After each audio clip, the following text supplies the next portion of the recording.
Welcome to preamble. ഈ വീഡിയോയിൽ നമ്മൾ ഇന്ത്യൻ ജോഗ്രഫി സ്റ്റാർട്ട് ചെയ്യുകയാണ്. ഇന്ത്യൻ ജോഗ്രഫിയിലെ തന്നെ ഇന്ത്യൻ ഫിസിയോഗ്രഫി ആസ്പെക്റ്റ് ആണ് നമ്മൾ ഫസ്റ്റ് ആയിട്ട് ഡിസ്കസ് ചെയ്യുന്നത്. സോ ഫിസിയോഗ്രഫി എന്ന് പറഞ്ഞു കഴിഞ്ഞാൽ അതൊരു സ്റ്റേജ്, ഒരു പ്രോസസ് ആൻഡ് ഡെവലപ്മെൻറ്റ്, ലാൻഡ് ഫോമിൻ്റെ ഒക്കെ ഒരു കാര്യത്തിലാണ് നമ്മളത് പറഞ്ഞു വെക്കുന്നത് എങ്ങനെയാണെന്നൊക്കെ ഉള്ളത്. സോ അതിലേക്കൊക്കെ പോകുന്നതിന് മുമ്പ് ആദ്യം നമുക്ക് ഇന്ത്യ എന്ന് പറയുന്ന ആ ഒരു കൺട്രി വേൾഡിൽ, അതായത് ഗ്ലോബിൽ നമുക്ക് എവിടെയാണ് ഇന്ത്യയെ നമുക്ക് ലൊക്കേറ്റ് ചെയ്യാൻ പറ്റുന്നത്, അങ്ങനെ തുടങ്ങിയിട്ടുള്ള കുറച്ച് ബേസിക് ആയിട്ടുള്ള കാര്യങ്ങൾ, ലാറ്റിറ്റ്യൂഡിനൽ, ലോഞ്ചിറ്റ്യൂഡിനൽ എക്സ്റ്റെൻറ്റ്, ഇത്തരം കാര്യങ്ങളായിരിക്കും നമ്മൾ ആദ്യം ഡിസ്കസ് ചെയ്യുക.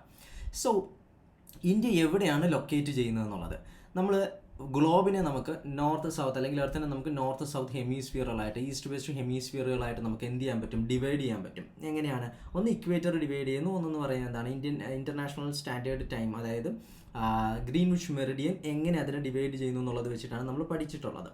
അപ്പോൾ അതിൽ ഇന്ത്യ പൂർണ്ണമായിട്ടും നോർത്തേൺ ഹെമിസ്ഫിയറിലാണ്. നോർത്തേൺ ഹെമിസ്ഫിയറിൽ പൂർണ്ണമായിട്ടുമുള്ള ഒരു ട്രോപ്പിക്കൽ കൺട്രി ആയിട്ടാണ് ഇന്ത്യയെ നമ്മൾ കൺസിഡർ ചെയ്യുന്നത്. അപ്പോൾ നോർത്തേൺ ഹെമിസ്ഫിയറിൽ പൂർണ്ണമായിട്ടെന്ന് പറയുമ്പോൾ ഇന്ത്യയുടെ ലാറ്റിറ്റ്യൂഡിനൽ എക്സ്റ്റെൻറ്റ് നമ്മൾ പറഞ്ഞാൽ, അതായത് സൗത്ത് മുതൽ നോർത്ത് വരെ ഏതൊക്കെ ലാറ്റിറ്റ്യൂഡിനിടയിലാണ് ഇന്ത്യ എക്സിസ്റ്റ് ചെയ്യുന്നതെന്ന് പറഞ്ഞു കഴിഞ്ഞാൽ, അല്ലെങ്കിൽ ലൊക്കേറ്റ് ചെയ്യുന്നതെന്ന് പറഞ്ഞു കഴിഞ്ഞാൽ, അതെന്ന് പറയുന്നത് പൂർണ്ണമായിട്ടും നോർത്ത് ലാറ്റിറ്റ്യൂഡ് ആയിരിക്കും എന്നുള്ളത് ഇമ്പോർട്ടൻ്റ് ആയിട്ടുള്ളൊരു കാര്യമാണ്. എന്താണെന്ന് വെച്ച് കഴിഞ്ഞാൽ ഈ ഭാഗത്ത് നിന്ന് ചോദ്യങ്ങൾ ഉണ്ടാവാറുണ്ട്. ആ സമയത്ത് കൺഫ്യൂസിങ് ആവാനുള്ള സ്റ്റേറ്റ്മെൻറ്റുകളിൽ അല്ലെങ്കിൽ ആൻസർ കീകളിൽ ഒരെണ്ണം എന്ന് പറയുന്നത് നോർത്ത് മാറി സൗത്ത് നിന്ന് തന്നിട്ടുണ്ടാകും. അതായത് ഇന്ത്യയുടെ സതേൺ ടിപ്പ് എന്ന് പറയുന്നത് അതിൻ്റെ ലാറ്റിറ്റ്യൂഡിനൽ എക്സ്റ്റെൻറ്റ് സൗത്തിൽ മെൻഷൻ ചെയ്തിട്ടുണ്ടാകും. പക്ഷേ റിമെമ്പർ, ഇക്വേറ്ററിന് മുകളിലാണ് ഇന്ത്യ ലൊക്കേറ്റ് ചെയ്യുന്നത്. സോ ഇക്വേറ്റർ 0 ഡിഗ്രിയാണ്. അപ്പോൾ മുകളിലുള്ളവയെല്ലാം എന്താണ്, നോർത്തേൺ ലാറ്റിറ്റ്യൂഡ് എന്ന അർത്ഥത്തിൽ നോർത്ത് എന്നായിരിക്കും മെൻഷൻ ചെയ്യുക. അതൊന്ന് ആദ്യം ഓർത്ത് വെച്ചിരിക്കുക. ഇതേപോലെ തന്നെ ഈസ്റ്റ് വെസ്റ്റ് എക്സ്റ്റൻഷൻ പറയുമ്പോഴും ഇന്ത്യ പൂർണ്ണമായിട്ടും ഈസ്റ്റേൺ ഹെമിസ്ഫിയറിലുള്ള ഒരു രാജ്യമാണ്. അതുകൊണ്ട് തന്നെ എന്താണ്, വെസ്റ്റിലും നമ്മൾ ഈസ്റ്റ് ലോഞ്ചിറ്റ്യൂഡ് തൊട്ടായിരിക്കും സ്റ്റാർട്ട് ചെയ്യുന്നത്. സോ പൂർണ്ണമായിട്ടും വെസ്റ്റേൺ സൈഡ് എന്ന് പറയുമ്പോൾ ഈസ്റ്റ് ലോഞ്ചിറ്റ്യൂഡ്. സോ ഈസ്റ്റ് ലോഞ്ചിറ്റ്യൂഡും നോർത്ത് ലാറ്റിറ്റ്യൂഡുമായിരിക്കും എന്തെന്ന് പറയുന്നത് ഇന്ത്യയുടെ നമ്മൾ ആ ഒരു ലാറ്റിറ്റ്യൂഡിനൽ ആൻഡ് ലോഞ്ചിറ്റ്യൂഡിനൽ എക്സ്റ്റെൻറ്റ് പറയുമ്പോൾ യൂസ് ചെയ്യുന്നത്. ഇനി അത് ഏതൊക്കെയാണെന്ന് നമുക്ക് നോക്കാം. ഇന്ത്യയുടെ കേസ് എടുക്കുമ്പോൾ നമുക്ക് ഇന്ത്യക്കൊരു മെയിൻലാൻഡ് ഏരിയ വരുന്നുണ്ട്. അതേപോലെ തന്നെ എന്താണ്, ഇന്ത്യക്കൊരു രണ്ട് ലക്ഷദ്വീപ് ആൻഡ് ആൻഡമാൻ എന്ന് പറയുന്ന രണ്ട് ഐലൻഡ് ഗ്രൂപ്പുകളും വരുന്നുണ്ട്. അതിൽ ആൻഡമാൻ ഐലൻഡ്സ് എന്ന് പറയുന്നത് ഇന്ത്യയുടെ മെയിൻ ലാൻഡ് ആയിട്ടുള്ള കന്യാകുമാരി ടിപ്പ്, സദേൺ ടിപ്പായ കന്യാകുമാരി, കേപ്പ് കൊമോറൻ എന്നറിയപ്പെട്ടിരുന്ന കന്യാകുമാരിയുടെ ആ ഒരു ടിപ്പും കഴിഞ്ഞ് താഴേക്ക് വരുന്നുണ്ട്. അപ്പോൾ അവിടെ മുതൽ സദേൺ ലാറ്റിറ്റ്യൂഡ് സ്റ്റാർട്ട് ചെയ്യുന്നുണ്ടോ, അതോ ഈ കേപ്പ് കൊമോറൻ മുതലാണോ സ്റ്റാർട്ട് ചെയ്യുന്നത്, അങ്ങനെ തുടങ്ങിയിട്ടുള്ള കുറച്ച് കൺഫ്യൂസിങ് ആയിട്ടുള്ള കാര്യങ്ങൾ വരാൻ സാധ്യതയുണ്ട്. സോ ആദ്യം നമുക്ക് എന്ത് ചെയ്യാം, ഇന്ത്യയുടെ ഈ മെയിൻ ലാൻഡിൻ്റെ ലാറ്റിറ്റ്യൂഡിനൽ ഡിവിഷൻ, അതാണ് എക്സാമിനേഷൻ പോയിന്റ് ഓഫ് വ്യൂവിൽ ചോദിക്കാറുള്ളത്. സോ കന്യാകുമാരി എന്ന് പറയുന്ന സദേൺ ടിപ്പ് മുതൽ നോർത്തേൺ ടിപ്പ് വരെ, നോർത്തേൺ ടിപ്പ് എന്ന് പറയുമ്പം ഇവിടെ രണ്ട് രീതിയിൽ മെൻഷൻ ചെയ്തിട്ടുണ്ട്. ഇന്ത്യയുടെ മാപ്പ് എന്ന് പറയുന്നത് എല്ലാവർക്കും അറിയാം, ഇതാണ് ഇന്ത്യയുടെ മാപ്പ് എന്ന് പറയുന്നത്. പക്ഷേ ഇവിടെ കുറച്ച് ഡോട്ടഡ് ലൈൻസ് കൂടി ഞാൻ കൊടുത്തിട്ടുണ്ട്. ഇത് സൂചിപ്പിക്കുന്നത് എന്താണെന്ന് വെച്ച് കഴിഞ്ഞാൽ, ഇന്ത്യൻ പാർലമെൻറ്റ് അക്സെപ്റ്റ് ചെയ്തിട്ടുള്ള ഇന്ത്യയുടെ ഒഫീഷ്യൽ മാപ്പ് പ്രകാരം ഇതാണ് ഇന്ത്യയുടെ ആ ഒരു ലാറ്റിറ്റ്യൂഡിനൽ ആ ഒരു എക്സ്റ്റെൻറ്റ് വരെ വന്ന് നിൽക്കേണ്ട, അല്ലെങ്കിൽ ആ ഒരു ഇന്ത്യയുടെ അവകാശത്തിൽപ്പെടുന്ന, ഇന്ത്യ എന്ന് കരുതപ്പെടുന്ന, ഇന്ത്യയുടെ അധീനതയിലുള്ള ഭൂമി എന്ന് നമ്മൾ അവകാശപ്പെടുന്ന, ഇന്ത്യൻ പാർലമെൻറ്റ് അടക്കം ഒഫീഷ്യലി റെക്കഗ്നൈസ് ചെയ്തിട്ടുള്ളത് ഈ പോർഷൻ ആണെങ്കിലും ഇതൊന്നും നിലവിൽ ഇന്ന് ഇന്ത്യയുടെ കയ്യിലുള്ളതല്ല. ഇത് പാക് ഒക്കുപ്പൈഡ് കാശ്മീറാണ്. പാക് അധീന കാശ്മീറാണ് ഇത്. ഈ ഒരു ഭാഗം എന്ന് പറയുന്നത് അതേപോലെ തന്നെ ചൈന അടിച്ചുകൊണ്ട് പോയതാണ്. ചൈനീസ് വാർ വരുന്ന സമയത്ത് ചൈന കൊണ്ടുപോയതാണ്. ഈ ഒരു ഭാഗം എന്ന് പറയുന്നത് പാകിസ്ഥാൻ ചൈനയ്ക്ക് വിട്ടുകൊടുത്തതാണ്. ഇന്ത്യയുടെ ഭാഗമായിരുന്നു, പാകിസ്ഥാൻ്റെ കൈ കിട്ടി, പാകിസ്ഥാൻ എന്ത് കൊടുത്ത്, ചൈനയ്ക്ക് കൊടുത്തു. അപ്പം നിലവിൽ ഇതിൻ്റെ ഒന്നും അഡ്മിനിസ്ട്രേഷൻ ഇന്ത്യയുടെ കയ്യിലല്ല. ഇതൊന്നും ഇന്ത്യൻ പാർലമെൻറ്റിൻ്റെ കയ്യിലല്ല ഈ ഭാഗങ്ങളൊന്നും നിൽക്കുന്നത്. പക്ഷേ ഒഫീഷ്യലി എന്താണ്, ഇതെല്ലാം ഇന്ത്യയുടെ ഭാഗം തന്നെയാണ്. അപ്പോൾ നമുക്കവിടെ രണ്ട് പോയിന്റുകൾ വരും. ഒന്നെന്ന് പറയുന്നത് നമ്മളുടെ മാപ്പ് പ്രകാരം ദഫ്താർ എന്ന് പറയുന്ന റീജിയൺ എന്ന് പറയുന്നതാണ് നോർത്തേൺ ടിപ്പ് എന്ന് പറയുന്നത്. ഇത് എൻഡ് ചെയ്യുന്നത്, അല്ലെങ്കിൽ ഈ ആ ഒരു പോയിന്റ് എന്ന് പറയുന്നത് ഏത് ലാറ്റിറ്റ്യൂഡാണെന്ന് ചോദിച്ചു കഴിഞ്ഞാൽ 37 ഡിഗ്രി 6 മിനിറ്റ് നോർത്ത് ലാറ്റിറ്റ്യൂഡ്. ഇതാണ് എക്സാം പോയിന്റ് ഓഫ് വ്യൂവിൽ ഇന്ത്യയുടെ നോർത്തേൺ ലാറ്റിറ്റ്യൂഡ് എന്ന് പറയുന്നത്. 37 ഡിഗ്രി 6 മിനിറ്റ്. സൗത്തിൽ എന്ന് പറയുന്നത് 8 degree 4 minute. So 8 degree 4 minute മുതൽ 37 ഡിഗ്രി 6 മിനിറ്റ് വരെയാണ് എന്തെന്ന് പറയുന്നത് ഇന്ത്യയുടെ ലാറ്റിറ്റ്യൂഡിനൽ എക്സ്റ്റെൻറ്റ് എന്ന് പറയുന്നത്. ഇത് എക്സാമിന് ഇതേപോലെ തന്നെ നമ്മൾ കാണാതെ പഠിക്കേണ്ട ഒരു കാര്യമാണ്. അതുകൊണ്ട് തന്നെ നിങ്ങൾ എന്ത് ചെയ്യുക, ഇതിൻ്റെ ഒരു കാര്യത്തിലൊന്ന് ഓർത്ത് വെച്ചിരിക്കുക. ഇന്ത്യയുടെ നോർത്ത് സൗത്തും അതേപോലെ തന്നെ ഈസ്റ്റ് വെസ്റ്റും എന്ന് പറയുന്നത് ഏകദേശം 30 ഡിഗ്രി, 30 എന്ന് പറയുമ്പോൾ 29 സംതിങ്ങേ വരത്തുള്ളൂ. അപ്പോൾ ഏകദേശം 30 എന്നുള്ളൊരു കണക്ക് അല്ലെങ്കിൽ 29 എന്നുള്ളൊരു കണക്ക് നമുക്ക് ഓർമ്മയുണ്ടായിരിക്കണം ഇതിൻ്റെ ലാറ്റിറ്റ്യൂഡിനൽ ആൻഡ് ലോഞ്ചിറ്റ്യൂഡിനൽ എക്സ്റ്റെൻറ്റിൻ്റെ. അപ്പോൾ 8 ഡിഗ്രി 4 മിനിറ്റ് കിട്ടിയാൽ പിന്നെ വരേണ്ട വാല്യൂ സ്വാഭാവികമായിട്ടും 30 എന്ന് പറയുമ്പോൾ 38ലേക്ക് പോകും. നമുക്കപ്പോൾ ഞാൻ പറഞ്ഞു 29 വരത്തോളം എന്നുള്ളത്. അപ്പോൾ 37 ഡിഗ്രിയിലായിരിക്കും എന്നുള്ള കാര്യം നമുക്ക് അങ്ങനെ ഓർത്ത് വെക്കാൻ പറ്റും, റിലേറ്റ് ചെയ്ത് വെക്കാൻ പറ്റും. സോ കന്യാകുമാരി മുതൽ ദഫ്താർ വരെ 8 ഡിഗ്രി 4 മിനിറ്റ് നോർത്ത് മുതൽ 37 ഡിഗ്രി 6 മിനിറ്റ് നോർത്ത് വരെയാണ് എന്തെന്ന് പറയുന്നത് ഇന്ത്യയുടെ നോർത്ത് സൗത്ത് എക്സ്റ്റെൻഡ് എന്ന് പറയുന്നത്. ഇനി നമുക്ക് കുറച്ചുകൂടെ താഴേക്ക് വരാം. താഴേക്ക് വന്നിട്ട് ഈ പറയുന്ന നമ്മളുടെ ആൻഡമാൻ ആൻഡ് നിക്കോബാർ ഐലൻഡിൻ്റെ ടിപ്പ് നോക്കുകയാണെന്നുണ്ടെങ്കിൽ അതിനെ നമ്മൾ വിളിക്കുന്ന പേരാണ് Indira point. Okay, Indira point ഇതെന്ന് പറയുന്നത് 6 degree 45 minute north latitude. Okay, 6 degree 45 minute north ലാറ്റിറ്റ്യൂഡാണ് ഇതിൻ്റെ പോയിന്റ് എന്ന് പറയുന്നത്. ദെൻ ഇന്ന് ഇന്ത്യയുടെ കയ്യിൽ എവിടെ വരെയാണുള്ളതെന്ന് ചോദിച്ചു കഴിഞ്ഞാൽ സിയാച്ചിൻ ഗ്ലേഷ്യറിൻ്റെ നോർത്തേൺ പോർഷൻ എന്ന് പറയുന്നത്, നോർത്തേൺ ഏരിയ എന്ന് പറയുന്ന ഇന്ദിരാ കോൾ എന്ന് പറയുന്ന പോയിന്റ് വരെയാണ് എന്തെന്ന് പറയുന്നത് നിലവിൽ ഇന്ത്യയുടെ കൺട്രോളിലുള്ളത്. അതുകൊണ്ടാണ് ചിലയിടത്തെങ്കിലും നമ്മൾ കേട്ടിട്ടുണ്ടാവുക ഇന്ദിരാ പോയിന്റ് മുതൽ ഇന്ദിരാ കോൾ വരെയാണ് എന്തെന്ന് പറയുന്നത് ഇന്ത്യയുടെ എക്സ്റ്റെൻഡ് എന്നുള്ളൊരു രീതിയിൽ പറഞ്ഞു കേട്ടിട്ടൊക്കെ ഉണ്ട്. അപ്പോൾ അതൊരർത്ഥത്തിൽ ശരിയാണ്, നിലവിൽ ഇന്ത്യയുടെ കയ്യിലുള്ള ഭാഗമാണ്. പക്ഷേ നമ്മളെപ്പോഴും എന്താണ് എക്സാം പോയിന്റ് ഓഫ് വ്യൂവിൽ പഠിക്കേണ്ടത് പാർലമെൻറ്റ് അപ്രൂവ് ചെയ്തിട്ടുള്ള, നമ്മൾ ഒഫീഷ്യലി ഡിക്ലെയർ ചെയ്തിട്ടുള്ള കാര്യമാണ്. അതെന്ന് പറയുമ്പം നമുക്ക് എക്സാമിന് ചോദിക്കുമ്പോൾ സദേൺ പോയിന്റ് മെയിൻ ലാൻഡിൻ്റെ നിന്ന് എടുത്ത് പറഞ്ഞിട്ടുണ്ടെങ്കിൽ 8 ഡിഗ്രി 4 മിനിറ്റ് തന്നെയാണ്. ഇനി അതല്ല മെയിൻ ലാൻഡിൻ്റെ അല്ല നമ്മളുടെ ഐലൻഡ് ഗ്രൂപ്പുകൾ കൂടി ഇൻക്ലൂഡ് ചെയ്തിട്ടുണ്ട് എന്ന് പറഞ്ഞു കഴിഞ്ഞാൽ 6 ഡിഗ്രി 45 മിനിറ്റും. എന്നാൽ നോർത്തിന് ഒരു കൺഫ്യൂഷനും വരാൻ പാടില്ല. ഇന്ദിരാ കോളൊന്നും നോക്കേണ്ട കാര്യമില്ല. 37 ഡിഗ്രി 6 മിനിറ്റ് നോർത്ത് ലാറ്റിറ്റ്യൂഡ് ആണെന്നുള്ള കാര്യം കൃത്യമായിട്ട് തന്നെ നമ്മൾ ഓർത്ത് വെച്ചിരിക്കുക. അവിടെ കൺഫ്യൂഷൻ വേറെ വരേണ്ട കാര്യമില്ല. ഓക്കെ, പാകിസ്ഥാൻ്റെ കയ്യിലോ ചൈനയുടെ കയ്യിലോ ആയിക്കൊള്ളട്ടെ, പക്ഷേ അത് നമ്മുടേതാണ്. അപ്പം നമ്മൾ അങ്ങനെ തന്നെ ആയിരിക്കും അതിനെ കാണുന്നത്. ഇനി ഇതിൻ്റെ ഡിസ്റ്റൻസ് എന്ന് പറയുന്നത് ഈ കന്യാകുമാരി മുതൽ ദഫ്താർ വരെയുള്ള ദൂരം എന്ന് പറയുന്നത് 3214 3214 കിലോമീറ്റേഴ്സാണ്. 3214 കിലോമീറ്റർ ആണ് എന്തെന്ന് പറയുന്നത് ഇവ തമ്മിലുള്ള ദൂരം എന്ന് പറയുന്നത്.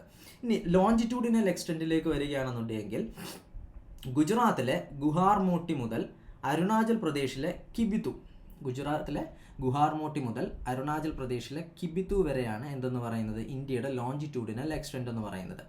ഇത് ലോഞ്ചിറ്റ്യൂഡിൽ എത്രയൊക്കെയാണ് 68 degree 7 minute 68 degree 7 minute east longitude മുതൽ 29 കഴിഞ്ഞാൽ സ്വാഭാവികമായിട്ടും 98 അല്ല 97 വരും. അപ്പോൾ അത് നമുക്കറിയാം 97 degree 25 minute east longitude, 97 degree 25 minute east longitude. അതും എന്താണ് എറൗണ്ട് 29 ഡിഗ്രിയുടെ ആ ഒരു വ്യത്യാസമായിരിക്കും വരുന്നത്. ഈ ഡിസ്റ്റൻസ് എന്ന് പറയുന്നത് 2933 2933 കിലോമീറ്റേഴ്സ്. സോ ഈ വാല്യൂസിനെ ഇങ്ങനെ നമ്മൾ രണ്ട് ഡിജിറ്റ് 2 നമ്പർ സെറ്റായിട്ട് ഡിവൈഡ് ചെയ്ത് എന്തിനാണെന്ന് വെച്ച് കഴിഞ്ഞാൽ ഓർത്ത് വെക്കാനുള്ള എളുപ്പത്തിന് വേണ്ടിയിട്ടാണ്. ആദ്യത്തേതെന്ന് പറയുന്നത് 3214, രണ്ടാമത്തെന്ന് പറയുന്നത് 2933 2933 കിലോമീറ്റേഴ്സ്. അത് കുറവാണെന്നുള്ള രീതിയിൽ ആദ്യം തന്നെ ഓർത്ത് വെച്ചിരിക്കുക. നോർത്ത് സൗത്തിനെക്കാട്ടിലും കുറവാണ് എന്തെന്ന് പറയുന്നത് ഈസ്റ്റ് വെസ്റ്റ് എന്ന് പറയുന്ന കിലോമീറ്റർ എന്ന് പറയുന്നത്. ഓക്കെ, പക്ഷേ രണ്ടും എന്താണ് മോറോർലെസ് 29 ഡിഗ്രി അറൗണ്ട് 30 ഡിഗ്രിയുടെ വ്യത്യാസമായിരിക്കും രണ്ടും ഉണ്ടാവുന്നത്. ഇതാണ് ഇന്ത്യയുടെ എന്തെന്ന് പറയുന്നത് ലാറ്റിറ്റ്യൂഡിനൽ ആൻഡ് ലോഞ്ചിറ്റ്യൂഡിനൽ എക്സ്റ്റെൻറ്റ് എന്ന് പറയുന്നത്. ഇനി ഇന്ത്യ എന്ന് പറയുന്ന ഈ ലാൻഡ് മാസ് എന്ന് പറയുന്നത് ഇന്ത്യൻ സബ് കോണ്ടിനെൻ്റ് എന്ന് പറയുന്ന കുറച്ചുകൂടെ വലിയ ഒരു ഏരിയ അടങ്ങുന്നതാണ്. അതിൽ ഏതൊക്കെ വരുന്നു എന്ന് ചോദിച്ചു കഴിഞ്ഞാൽ ഇന്ത്യൻ സബ് കോണ്ടിനെൻറ്റിൽ ഏതൊക്കെ വരുന്നു എന്ന് ചോദിച്ചു കഴിഞ്ഞാൽ പാകിസ്ഥാൻ അതിൽ ഇൻവോൾവ് ആണ്. ഓക്കെ, പാകിസ്ഥാൻ എന്ന് പറയുന്ന ലാൻഡ് ഏരിയ, പിന്നെ ഇന്ത്യയുടെ മുകളിലുള്ള Nepal Bhutan land area, then ഇന്ത്യയോടൊപ്പം തന്നെ നിൽക്കുന്ന ബംഗ്ലാദേശ്, ഇതും പ്ലസ് ഇന്ത്യയും കൂടി ചേരുന്നതാണ് എന്തെന്ന് പറയുന്നത് ഇന്ത്യൻ സബ് കോണ്ടിനെൻറ്റ് റീജിയൺ എന്ന് പറയുന്നത്. So Pakistan, Nepal, Bhutan, Bangladesh plus India constitute the Indian subcontinent land portion. Okay, ഇനി ഇന്ത്യയുടെ ലാൻഡ് മാസ്, ഇന്ത്യയുടെ ടോട്ടൽ ലാൻഡ് മാസ് എന്ന് പറയുന്നത് അതിൻ്റെ വിസ്തീർണം എത്രയാണെന്നുള്ളതാണ്. In areas in million square kilometres it is 3.28 million square kilometres. 3.28 million square kilometre ആണ്. അത് തന്നെ എന്താണ് 2.4%. ലോക രാജ്യങ്ങളുടെ ഇടയിൽ 2.4% ആണ്. 7ാമത്തെ ഏറ്റവും വലിയ രാജ്യമാണ് ഇന്ത്യ എന്ന് പറയുന്നത്. Okay, India is the 7th largest country. So ബാക്കി 6 കൺട്രീസ് ഏതൊക്കെയാണെന്നുള്ളത് നിങ്ങളൊന്ന് പോയിന്റ് ഔട്ട് ചെയ്തോളുക. Okay, maybe you can expect a question from there. Then land boundary നമ്മൾ എടുക്കുകയാണെന്നുണ്ടെങ്കിൽ ഇന്ത്യയുടെ ടോട്ടൽ ലാൻഡ് ബൗണ്ടറി നമ്മൾ എടുക്കുകയാണെന്നുണ്ടെങ്കിൽ, അതായത് ഇന്ത്യയുടെ ലാൻഡ് ഏരിയയുടെ ടോട്ടൽ ബൗണ്ടറി, ബോർഡറിംഗ് ആയിട്ട് കിടക്കുന്ന ബൗണ്ടറി എന്ന് പറയുന്നത് 15,200 കിലോമീറ്റേഴ്സാണ്. 15,200 കിലോമീറ്റർ ആണ്. Okay, 15,200 kilometre. ഇനി ഇന്ത്യയുടെ കോസ്റ്റൽ ലൈൻ നമ്മൾ വരികയാണെന്നുണ്ടെങ്കിൽ ഈ 15,200 കിലോമീറ്റർ എന്ന് പറയുന്നത് ബൗണ്ടറിയാണ്, ലാൻഡ് ബൗണ്ടറിയാണ്. അപ്പോൾ അതിൽ തന്നെ വരുന്ന കോസ്റ്റൽ ഏരിയ എത്രത്തോളം ഉണ്ടെന്നുള്ളതാണെങ്കിൽ അവിടെ നമുക്ക് എന്താണ് 2 കണ്ടീഷൻസ് വരുന്നുണ്ട്. ഏതാണ്?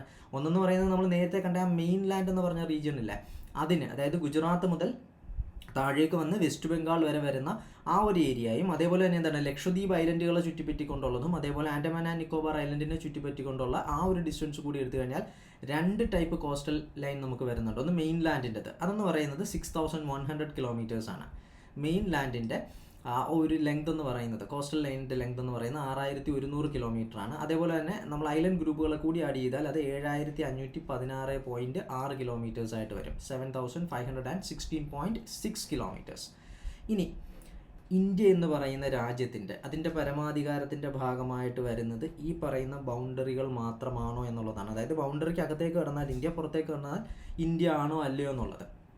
ഏതൊരു രാജ്യത്തിൻ്റെ ആണെങ്കിലും അത് സമുദ്രത്തിനോട് ചേർന്ന് നിൽക്കുന്ന ഭാഗമാണെന്നുണ്ടെങ്കിൽ, അല്ല എന്നുണ്ടെങ്കിൽ എന്താണ് തൊട്ടടുത്തത് അടുത്ത രാജ്യമായിട്ട് മാറും. പക്ഷെ സമുദ്രത്തിനോട് ചേർന്ന് നിൽക്കുന്നതാണെന്നുണ്ടെങ്കിൽ, ഇപ്പോൾ ഇതൊരു രാജ്യമാണെന്ന് കരുതുക, ഈ രാജ്യത്തിൻ്റെ ബൗണ്ടറിയിൽ നിന്നും 12 നോട്ടിക്കൽ മൈൽ മാറിക്കൊണ്ട്, 12 നോട്ടിക്കൽ മൈൽസ് മാറിക്കൊണ്ടുള്ള ഈ ഒരു കടലിൻ്റെ ഭാഗമെന്ന് പറയുന്നതും, ഇതൊരു ഐലൻഡ് ഗ്രൂപ്പ് ആയിക്കോട്ടെ, അങ്ങനെയാണെന്നുണ്ടെങ്കിൽ ഈ ഒരു കടലിൻ്റെ സമുദ്രത്തിൻ്റെ ഭാഗം അപ് ടു 21.9 കിലോമീറ്റേഴ്സ്, അതാണ് 12 നോട്ടിക്കൽ മൈൽ. ഒരു നോട്ടിക്കൽ മൈൽ എന്ന് പറയുന്നത് 1.852 കിലോമീറ്റേഴ്സ്. ഇത്രയും ഭാഗവും ഈ രാജ്യത്തിൻ്റെതാണ്, ടെറിട്ടോറിയൽ ലിമിറ്റിൻ്റെ അണ്ടറിൽ പെടുന്നതാണ്. ഓക്കെ, ഈ ഒരു ഭാഗം എന്ന് പറയുന്നത്. അതിനപ്പുറത്തേക്ക് വന്നു കഴിഞ്ഞാൽ എന്താണ്, അത് ഇൻ്റർനാഷണൽ വാട്ടേഴ്സായിട്ട് മാറും. അപ്പോൾ ഇതിനകത്തുള്ള എക്സ്പ്ലോറേഷൻ ആക്ടിവിറ്റീസും എല്ലാം, fishing activities, exploration activities, oil exploration, അങ്ങനെ തുടങ്ങിയിട്ടുള്ള എല്ലാ കാര്യങ്ങളും റിസോഴ്സുകളും എല്ലാം എന്താണ് ഈ രാജ്യത്തിൻ്റെ സ്വന്തമാണ്. അപ്പോൾ ഇത്രയും കൂടി ചേരുന്നതാണ് ഇന്ത്യയുടെ ടെറിട്ടോറിയൽ ലിമിറ്റ് എന്ന് പറയുന്നത്. അപ്പോൾ നമുക്കൊരു കൺഫ്യൂഷൻ ഉണ്ടാവും, എന്താണ് ഇപ്പോൾ ഇന്ത്യ എന്ന് പറയുന്ന രാജ്യത്തിൻ്റെ താഴെ ശ്രീലങ്കയുണ്ട്. അപ്പോൾ ഈ ശ്രീലങ്ക നിൽക്കുന്നതെന്ന് പറയുന്നത് എന്താണ്, തൊട്ട് താഴെയായിട്ടാണ്. ഒരു 21 കിലോമീറ്ററിൻ്റെ എക്സ്റ്റെൻറ്റ് നമുക്ക് പറയാൻ പറ്റുന്നില്ല. അല്ലെങ്കിൽ ശ്രീലങ്കയ്ക്കും ഇതേപോലെയുള്ള 12 നോട്ടിക്കൽ മൈൽ എടുത്തു കഴിഞ്ഞാൽ എന്താണ് ഇന്ത്യയുടെ ഭാഗത്തേക്ക് കടന്നു വരും. അങ്ങനെയുള്ള ഭാഗങ്ങളിൽ നമ്മൾ ചെയ്യുന്നത് ടോട്ടൽ എത്രയാണോ അവ തമ്മിലുള്ള ഡിസ്റ്റൻസ്, അതിൻ്റെ എക്സാക്റ്റ് സെൻറ്റർ ലൈൻ എന്ന് പറയുന്നതായിരിക്കും അവിടുത്തെ ടെറിട്ടോറിയൽ ലിമിറ്റ് എന്ന് പറയുന്നത്. അവിടെ നമുക്ക് എന്താണ് ഈ പറയുന്ന 12 നോട്ടിക്കൽ മൈൽസ് അപ്ലൈ ചെയ്യാൻ പറ്റത്തില്ല. അപ്പോൾ ഈ 12 നോട്ടിക്കൽ മൈൽസ് അല്ലെങ്കിൽ 24 നോട്ടിക്കൽ മൈൽസിനകത്താണ് 2 സ്ഥലങ്ങൾ നിൽക്കുന്നതെന്നുണ്ടെങ്കിൽ ഇവയുടെ ഇടയിലുള്ള ആ ഒരു എക്സാക്റ്റ് സെൻറ്റർ എന്ന് പറയുന്നത് ഇതിൻ്റെ ടെറിട്ടോറിയൽ ലിമിറ്റും, ഇതെന്ന് പറയുന്നത് ശ്രീലങ്ക, ഇപ്പോൾ ശ്രീലങ്ക ആണെങ്കിൽ ശ്രീലങ്കയുടെ എ ആണ്, ഇത് ബി ആണെന്നുണ്ടെങ്കിൽ ഇതാണ് എയുടെ ടെറിട്ടോറിയൽ ലിമിറ്റ്, ഇതാണ് ബിയുടെ ടെറിട്ടോറിയൽ ലിമിറ്റ് എന്ന് പറയുന്നത്. ഇങ്ങനെയാണ് നമ്മൾ എന്ത് ചെയ്യുന്നത്, ടെറിട്ടോറിയൽ ലിമിറ്റ് കൺസിഡർ ചെയ്യുന്നത് ക്ലോസർ ആയിട്ടുള്ള കൺട്രീസ് ആണെന്നുണ്ടെങ്കിൽ. So this is about India. Then now ഇന്ത്യയുടെ പൊളിറ്റിക്കൽ ആയിട്ടുള്ള ആസ്പെക്റ്റിലേക്ക് നമുക്കൊന്ന് വരികയാണെന്നുണ്ടെങ്കിൽ, കാരണം എന്താണ്, പൊളിറ്റിക്കൽ എന്നുള്ള ഒരു രീതിയിലാണ് നമ്മൾ സ്റ്റേറ്റുകളെ ഡിവൈഡ് ചെയ്തിട്ടുള്ളത്. അപ്പോൾ ഈ സ്റ്റേറ്റുകളെ വെച്ചിട്ടായിരിക്കും നമ്മൾ പല കാര്യങ്ങളും ഇനി പറയാൻ പോകുന്നത്. അതായത് ഇപ്പം ഹിമാലയാസ് ഉണ്ടെന്നുണ്ടെങ്കിൽ അത് ഏതൊക്കെ സ്റ്റേറ്റിലൂടെ പോകുന്നു എന്നുള്ളത്, അങ്ങനെ തുടങ്ങി ഓരോ ഫീച്ചറുകൾ വരുമ്പോഴും അത് ഏത് സ്റ്റേറ്റിലൂടെ പോകുന്നു എന്നുള്ളൊരു കാര്യം നമുക്ക് വരുന്നുണ്ട്. സോ ഈ സ്റ്റേറ്റുകളുടെ ഡിവിഷൻ എന്ന് പറയുന്നത് ഒരിക്കലും എന്താണ് ലാൻഡ്സ്കേപ്പിൻ്റെ പ്രത്യേകത കൊണ്ടിട്ടൊന്നുമല്ല. അതെന്ന് പറയുന്നത് ഒരു ഏരിയ ഡെവലപ്പായി വരുന്ന സമയത്തുണ്ടായിരുന്ന അതിൻ്റെ കൾച്ചറൽ ആസ്പെക്റ്റ് അതിനെയും ഇഫക്റ്റ് ചെയ്യുന്നുണ്ട്. ലിംഗ്വിസ്റ്റിക് ആയിട്ടുള്ള പാരാമീറ്റർ നമ്മൾ കൺസിഡർ ചെയ്യുന്നുണ്ട്. അതിൻ്റെ അടിസ്ഥാനത്തിൽ മാത്രമല്ല സ്റ്റേറ്റുകളിൽ നിന്ന് വന്നിട്ടുള്ളത്. ഇപ്പോൾ സ്റ്റേറ്റ് റീഓർഗനൈസേഷൻ ആക്ട് ഒക്കെ നിങ്ങൾക്കറിയാം. ഇപ്പോൾ ലിംഗ്വിസ്റ്റിക് കൺസിഡറേഷൻ നമ്മൾ കൊണ്ടുവന്നിട്ടുണ്ട്, അതൊരു കൾച്ചറിൻ്റെ ഭാഗമാണ്. അപ്പം ഒരു പെർട്ടിക്കുലർ ലാൻഡ് ഏരിയയ്ക്ക് ഒരു കൾച്ചർ വരുന്നുണ്ട്, പക്ഷേ അതുകൊണ്ട് മാത്രം അതിനെ ഒരു സ്റ്റേറ്റ് ആയിട്ട് മാറ്റുന്നില്ല. പൊളിറ്റിക്കൽ ആസ്പെക്റ്റ് ആണ് പ്രധാനമായിട്ടും വരുന്നത്. സോ ഇന്ത്യക്ക് നമുക്ക് നിലവിലത്തെ ഒരു സിറ്റുവേഷൻ പ്രകാരം അല്ലെങ്കിൽ അപ്ഡേഷൻ പ്രകാരം 28 സ്റ്റേറ്റ്സും 8 യൂണിയൻ ടെറിട്ടറികളുമാണ് ഉള്ളത്. 28 സ്റ്റേറ്റുകളുമുണ്ട്, 8 യൂണിയൻ ടെറിട്ടറികളുമുണ്ട്. കാരണം ഇന്ത്യ എന്താണ് ഒരു ഫെഡറൽ സ്റ്റേറ്റ് ആണ്. ഫെഡറലിസത്തിൻ്റെ ഭാഗമായിട്ട് എന്താണ് യൂണിറ്റ്സുകളായിട്ട് ഡിവൈഡ് ചെയ്യുന്നുണ്ടാവും. അങ്ങനെ ഡിവൈഡ് ചെയ്യുന്നവയെ നമ്മളിവിടെ സ്റ്റേറ്റ്സ് എന്നാണ് മെൻഷൻ ചെയ്യുന്നത്. അങ്ങനെ സ്റ്റേറ്റ്സ് മാത്രം മതിയല്ലോ, പിന്നെ എന്തുകൊണ്ടാണ് ഈ യൂണിയൻ ടെറിട്ടറി എന്ന് പറയുന്ന ഒരു സംഗതി വന്നിട്ടുള്ളത്, എന്താണ് ഈ 8 യൂണിയൻ ടെറിട്ടറികളുടെ പ്രത്യേകത എന്നൊക്കെയുള്ളത്. ഇപ്പോൾ ഹിസ്റ്റോറിക്കൽ ആസ്പെക്റ്റ് ഒക്കെ എല്ലാവർക്കും അറിയാമെന്ന് വിചാരിക്കുന്നു, എങ്ങനെയാണ് സ്റ്റേറ്റുകളായിട്ട് ഉരുത്തിരിഞ്ഞ് വന്നതെന്നും ബ്രിട്ടീഷുകാരുടെ ഒരു യൂണിഫിക്കേഷൻ അവിടെ കൊണ്ടുവരുന്നുണ്ട്. പിന്നെ എന്താണ് ഇന്ത്യക്ക് സ്വാതന്ത്ര്യം കിട്ടുമ്പോൾ കുറേ സ്റ്റേറ്റുകൾ ഉണ്ടായിരുന്നു, പിന്നെ കാലക്രമേണ സ്റ്റേറ്റുകളുടെ എണ്ണം കൂടി വന്നു. ആൻഡ് റീസെൻ്റ്ലി ജമ്മു ആൻഡ് കാശ്മീരിൻ്റെ ചേഞ്ചോട് കൂടിയിട്ട് നമുക്ക് 28 സ്റ്റേറ്റുകളും 8 യൂണിയൻ ടെറിട്ടറികളുമാണ് ഉള്ളത്. ഈ ഒരു ഭാഗത്ത് നിന്ന് നമുക്ക് ജോഗ്രഫിയിൽ ചോദ്യങ്ങൾ എക്സ്പെക്റ്റ് ചെയ്യാൻ പറ്റും. അത് പ്രീവിയസ്ലി മാപ്പ് ബേസ്ഡ് ആയിട്ടുള്ള ക്വസ്റ്റ്യൻസ് ഒരു ഡയറക്റ്റ് ഫാക്ട് റിലേറ്റഡ് എന്നുള്ള രീതിയിലൊക്കെ പോകുമായിരുന്നു.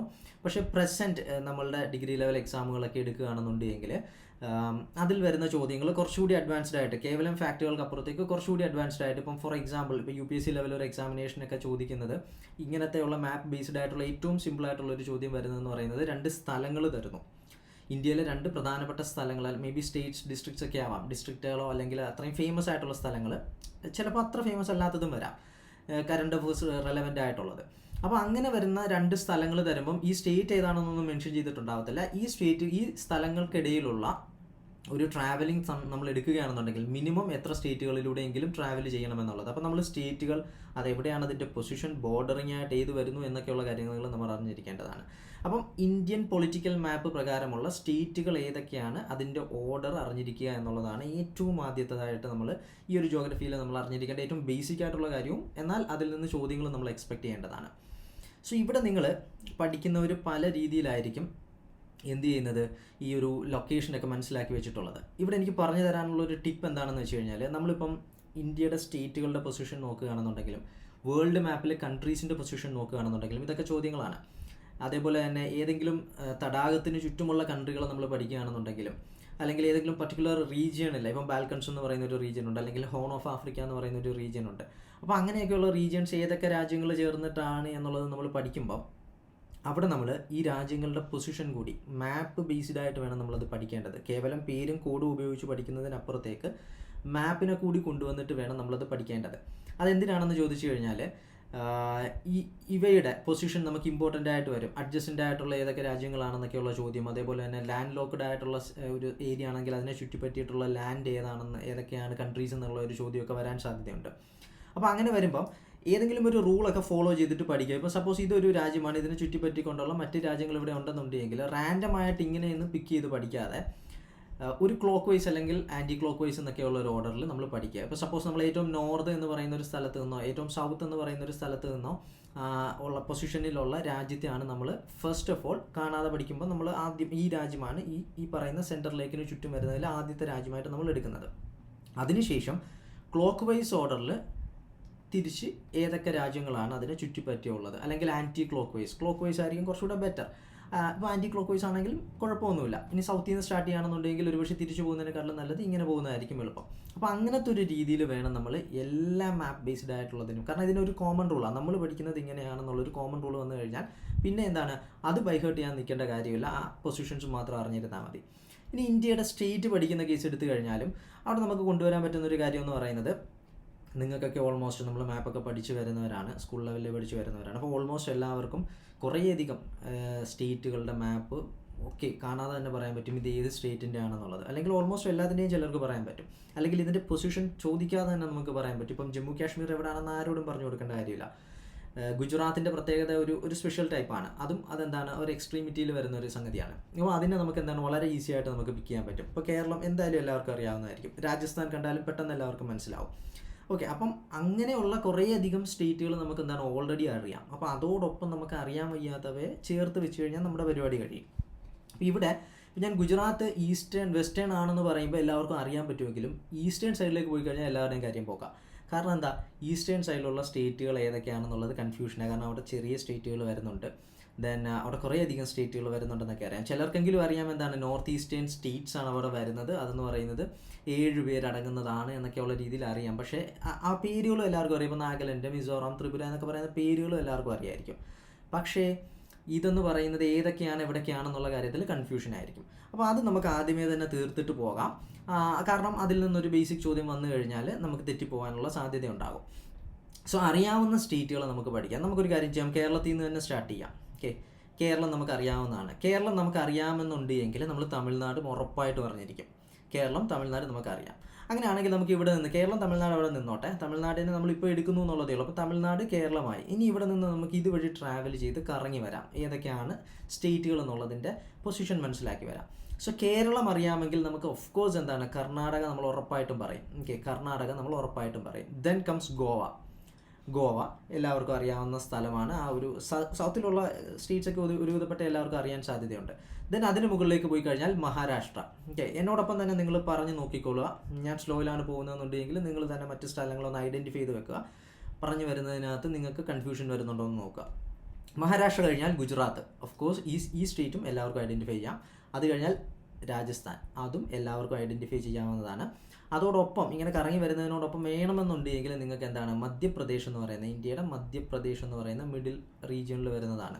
അപ്പോൾ അത് നമുക്ക് ആ രീതിയിൽ ഓർത്ത് വെക്കാം. ഓക്കെ, മധ്യപ്രദേശ് എന്ന് പറയുന്നത് അങ്ങനെ തന്നെ നമുക്ക് ഓർത്ത് വെക്കാം.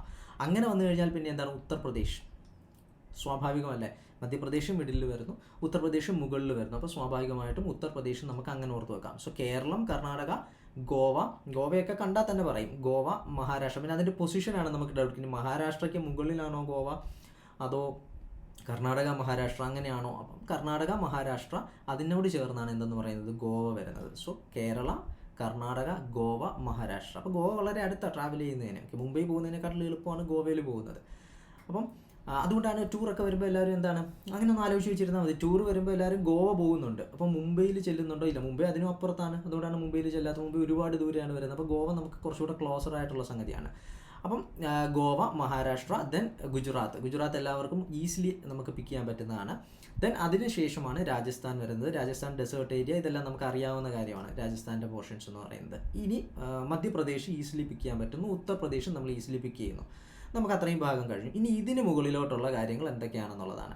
ഇതിന് മുകളിലോട്ട് പെട്ടെന്ന് ചാടിക്കയറി പറയാൻ പറ്റുന്നതാണ് നമ്മളുടെ ജമ്മു ആൻഡ് കാശ്മീർ ആയിരുന്നു ഇത്. ജമ്മു ആൻഡ് കാശ്മീർ എന്ന് പറയുന്നത്, ഈ ജമ്മു ആൻഡ് കാശ്മീരിനെ എന്ത് ചെയ്തു? ഒരു സ്റ്റേറ്റ് ആയിട്ടുണ്ടായിരുന്ന സ്റ്റേറ്റ്ഹുഡ് പദവി എടുത്ത് മാറ്റിയതിന് ശേഷം ഇതിനെ ഒരു യൂണിയൻ ടെറിട്ടറി ആയിട്ട് കൺവേർട്ട് ചെയ്തു. ഒന്നല്ല, 2 യൂണിയൻ ടെറിട്ടറി ആയിട്ട് കൺവേർട്ട് ചെയ്തു.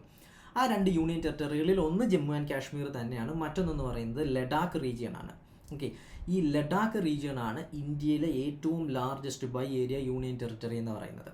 അപ്പോൾ ഈ ഒരു മാപ്പിൽ നിന്ന് തന്നെ നമുക്ക് വ്യക്തമാണ് ഇതായിരിക്കും ലഡാക്ക് എന്നുള്ളത്. അതൊന്നാമത്തെ രീതിയിൽ ഓർത്ത് വെക്കാം. രണ്ടാമത്തെ രീതിയിൽ നിങ്ങൾ ഓർത്ത് വെക്കേണ്ട ഒരു കാര്യം, ജമ്മു ആൻഡ് കാശ്മീരിലെ ജനങ്ങളെ പറ്റിയിട്ടാണ് നമ്മൾ എപ്പോഴും പറയാറുള്ളത്, അതല്ലാതെ ലഡാക്കിലെ ജനങ്ങളെ പറ്റിയിട്ടല്ല. അപ്പോൾ ലഡാക്കിനേക്കാളും ഹാബിറ്റബിൾ ആയിട്ടുള്ള വാലി നിൽക്കുന്ന ഈ ജമ്മു ആൻഡ് കാശ്മീർ ജനങ്ങളുള്ളതെന്ന് പറയുന്നത് നമ്മളുടെ ജമ്മു ആൻഡ് കാശ്മീർ എന്ന് പറയുന്ന പ്രസൻറ്റ് ഡേ ആ ഒരു യൂണിയൻ ടെറിട്ടറിയിലാണ്.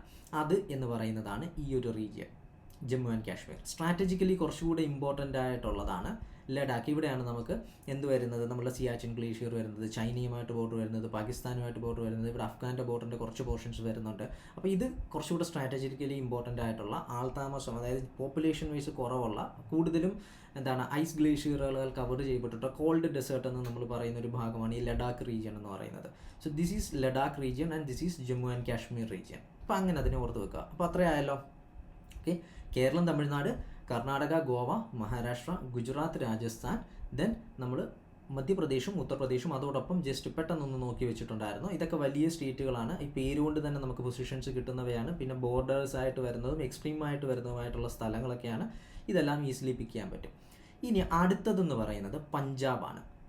ഈ പഞ്ചാബ് ഓർത്ത് വെക്കാൻ, ഈ കാശ്മീരിന് മുമ്പേ തന്നെ വേണമെങ്കിൽ പഞ്ചാബിനെ പറ്റിയിട്ട് പറയാം. അപ്പോൾ പഞ്ചാബ് ഓർത്ത് വെക്കാനായിട്ട് നമുക്ക് പാകിസ്ഥാനിലും പഞ്ചാബ് വരുന്നുണ്ട്, ഇന്ത്യയിലും പഞ്ചാബ് വരുന്നുണ്ട്. അപ്പോൾ പാകിസ്ഥാൻ ഇന്ത്യയുമായിട്ട് ചേർന്ന് നിൽക്കുന്ന ഒരു സ്ഥലമാണ് പഞ്ചാബ് എന്ന് പറയുന്നത്. ഇതൊരു ബോർഡറാണ്.